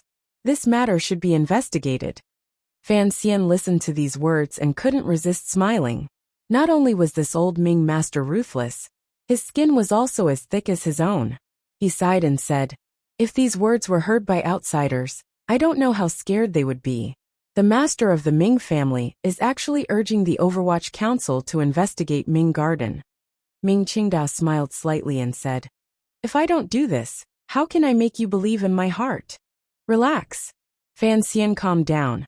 My identity and position are different from yours. You have no way of handing Sir Zhou to me, but I will still do what I promised you. I will handle 6th Ming, so don't worry too much. However, he stared into Ming Qingda's eyes and said forcefully, it's still the same words as before. You tricked me this time. Now, everyone in Jiangnan wants to eat my flesh. You have to think of a way to deal with this matter. Otherwise, you know the consequences. Ming Qingda bowed sincerely and accepted the order. He then carefully asked, what about 4th? Fan Xian was silent and did not reply to his question. Ming Qingda sighed in his heart. He knew that the Imperial Envoy had to leave a few more weaknesses in his hands before he could be at ease in letting him sit in the position of the master of the Ming family. As for the matter of the 4th master's prison break, the Overwatch Council had witnesses and could throw them out at any time to beat him to death. Fan Xian glanced at him with a not quite there smile. He thought, how could a chess piece like the 4th Ming master be taken out now? If he didn't pursue the matter of the prison break, then the 4th Ming master would be useless. If he did, then the 4th Ming master would just die. Wouldn't it be a pity to die like this? Right now, your family's emotions are still agitated. Don't worry about the matter of cleaning out the old matriarch's trusted aides, Fan Xian warned. He suddenly smiled and said, you're better at this kind of thing than I am. My words are a bit unnecessary. Ming Qingda quickly and respectfully said, it is all thanks to the Imperial Envoy's guidance along the way. Don't say that. The corner of Fan Xian's mouth twitched, and he stopped him. The last powerful move was not something I could think of. Also, Fan Xian said quietly. Fan Xian said in a quiet voice. After the matter has calmed down, you can make arrangements for Xia Qifei to return to his ancestral home. Ming Qingdao abruptly raised his head and looked at Fan Xian with a pair of calm eyes that carried complicated emotions. A moment later he faintly said, Sir, you still don't trust me. Say less of these pompous words, Fan Xian said. You know, and I also know. You don't trust me. Naturally, I also don't trust you. Xia Qifei is the one I truly trust. As long as he doesn't enter the Ming garden to discuss matters, our agreement cannot be considered complete. The wrinkles on Ming Qingdao's forehead appeared to deepen. He took a deep breath and said, Qingqing and I had disagreements when he was young. I'm afraid he hates me to the bone. Fine, according to the imperial envoy's orders, I am willing to back down. However, the old matriarch has just passed away. This is a time when emotions are running high. Everyone knows that Qingqing is your trusted aide. For him to return to his ancestral home, I'm afraid I won't be able to suppress the backlash from the tens of thousands of people in the clan. Fan Xian shook his head and straightforwardly said, What time is this? Everyone in Jiangnan hates me. Do you think I care about the backlash from the tens of thousands of people in your clan? This situation was created by you. Naturally, you will have to settle the backlash from the people in the clan. I only want the result. As for the process, that is something you should worry about. Ming Qingdao's expression darkened slightly and he said, This matter is truly difficult. There is nothing difficult about it. Fan Xian looked at him mockingly. I have always admired your methods. Since the old matriarch has already been buried, the Overwatch Council has no right to investigate anything. However, I have always sent people to keep an eye on the grave. Making things difficult for you is better than making things difficult for me. If I am truly troubled to an unbearable point, then you should be troubled for the rest of your life. The Overwatch Council already had enough information on Ming Qingda. If Ming Qingda had other thoughts, before Fan Xian's days were good, Ming Qingda would certainly be the first to be cut into pieces. Since things have progressed to this point, Ming Qingda knew that although his shrewd and ruthless plan had allowed him to sit in the position of the true master of the Ming family, he had also sat on a volcano. In particular, the last move he had hidden from the imperial envoy. Although it made it so that the Overwatch Council could no longer pressure the Ming family, it had truly angered Fan Xian. Fan Xian tore off all pretenses and began to make naked threats. Faced with this kind of naked threat, Ming Qingda knew he could only accept it completely. He had done so many treasonous things. He had not expected that in the end, it would all benefit the other party. He raised his head angrily and looked at the imperial envoy. Sir, good plan. Fan Xian was not angry at all. He chuckled and said, The old Ming master likes to scheme against others. Now he thinks he has been schemed against by me. Naturally, he feels uncomfortable. However, don't think too highly of me. In this area, I truly do not have much talent. His voice became cold. One can be strong without desires. The old Ming master has asked for too many things, so naturally, he will give me too many opportunities. As for scheming, I have always thought that such things as schemes are never as terrifying as direct power. After scheming, I have instead ruined your life. Old Ming master, in the future, it is best to be more honest and do things more sincerely. Ming Qingdao fell silent. You can go back first. There are still many things I need you to deal with, such as the resentment the people in the clan have toward me that I need you to appease. Fan Xian said with a smile. If there are any arrangements in the future, I will send someone to let you know. He thought for a bit and finally warned. I know you are very afraid of the Juanshang conference, however, for now, don't tear off all pretenses with them. I need the Ming family to still have a position in the Juanshang conference. Ming Qingda knew there was no other way. He could only agree like this for now. He stood up and walked down the stairs. However, his back was slightly hunched, revealing his old age. After Ming Qingda left, the head of the Qinian unit of the Overwatch Council, Deng Ziyu, flashed out from behind the curtain. The shock on his face could not be hidden no matter how hard he tried. Only now did he know that the commissioner and the master of the Ming family had made so many secret agreements in private. Following Fan Xian's orders, he sat down. Deng Ziyu opened his mouth wide and stared blankly for a while before he organized his words. Unexpected, truly unexpected. Fan Xian couldn't resist shaking his head. What unexpected? Ming Qingda is a clever man. He knows this is the court's intention. He does not hope to be able to oppose the court. He only hopes to use a relatively peaceful method to protect the livelihood of the tens of thousands of people in the Ming family. And on this point, he and his mother have an unbridgeable gap. Under these circumstances, if he doesn't come to find me, who can he find? Of course, I still underestimated him. Fan Xian sighed. I didn't think he would play such a game in the end. Thus, the Jiangnan people are all watching us. Xueqing is also greatly shocked. Regardless of which way the court leans, it makes it impossible for us to continue pressuring the Ming family. On one hand, he colluded with the government to stabilize his position as the master of the Ming family. On the other hand, he secretly acted ruthlessly to stir up the emotions of the common people and protect the Ming family's temporary interests. This Ming Qingdao indeed did not disappoint me. However, he didn't calculate one thing. He used me, and I used him. The problem is, I have much more confidence than he does, so in the end, he can only be used by me. Everyone miscalculated one thing. Fan Xian explained seriously, including what I said to Xueqing. It was all to scare him. You all think I can wipe out the Ming family at any time. In reality, this is impossible. That is why I need to use Ming Qingda. Deng Ziyu looked in shock at the thoughtful commissioner.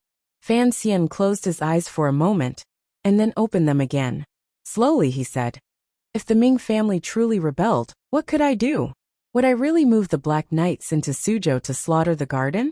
Yes, I could wipe out the sixth branch of the Ming family, make the blood flow like a river, and cover the fields with corpses. But what benefit does this bring me? He smiled and shook his head. After a period of cleansing, relying on the power of the court, and adding the accusation of rebellion to Ming Garden, within half a year, the entire Jiangnan would be as silent as cicadas in winter. No one would dare to say anything. The court would smoothly take over the Ming family's enormous property. Everything would go according to the emperor's plan. His face became cold. But what benefit does this bring me? Deng Ziyu was silent. The commissioner had repeated, what benefit does it bring me? Twice, and had unconsciously pitted himself against the emperor's plan. This made his heart feel cold. But he didn't dare say anything. He understood that if they truly slaughtered Ming Garden and created such a terrifying storm, although the emperor would certainly admit to framing the Ming family for rebellion, in order to appease the Jiangnan people, the Overwatch Council would certainly be severely punished, and the commissioner would not have a good time. To work for the court and take the Ming family into the national treasury. Yet he had to give up his own benefits. Fan Xian would not do such a stupid thing. This is why at the beginning, I had to find Xia Qifei, then the fourth Ming disciple, and finally Ming Qingda. Fan Xian explained in an even voice. The situation in Jiangnan appears chaotic, but it is actually very clear. Xueqing is the emperor's trusted aide, watching from the side. I could only muddy the waters a bit more. Taking in the Ming family can only be done peacefully. Fan Xian slightly lowered his eyelids. If I do too much, the emperor could throw me out at any moment. You should understand this. Deng Ziyu felt a chill in his heart. He didn't understand why the commissioner kept referring to himself as His Majesty in front of him. He didn't understand why the commissioner would tell him such taboo matters. Was he testing him? The old Ming matriarch has always been an important figure in the Juanshan conference, Fan Xian continued. As long as she was on the throne, it was impossible for the Ming family to be taken down peacefully by me. Although her death has brought me some trouble, overall, I am willing to accept this result.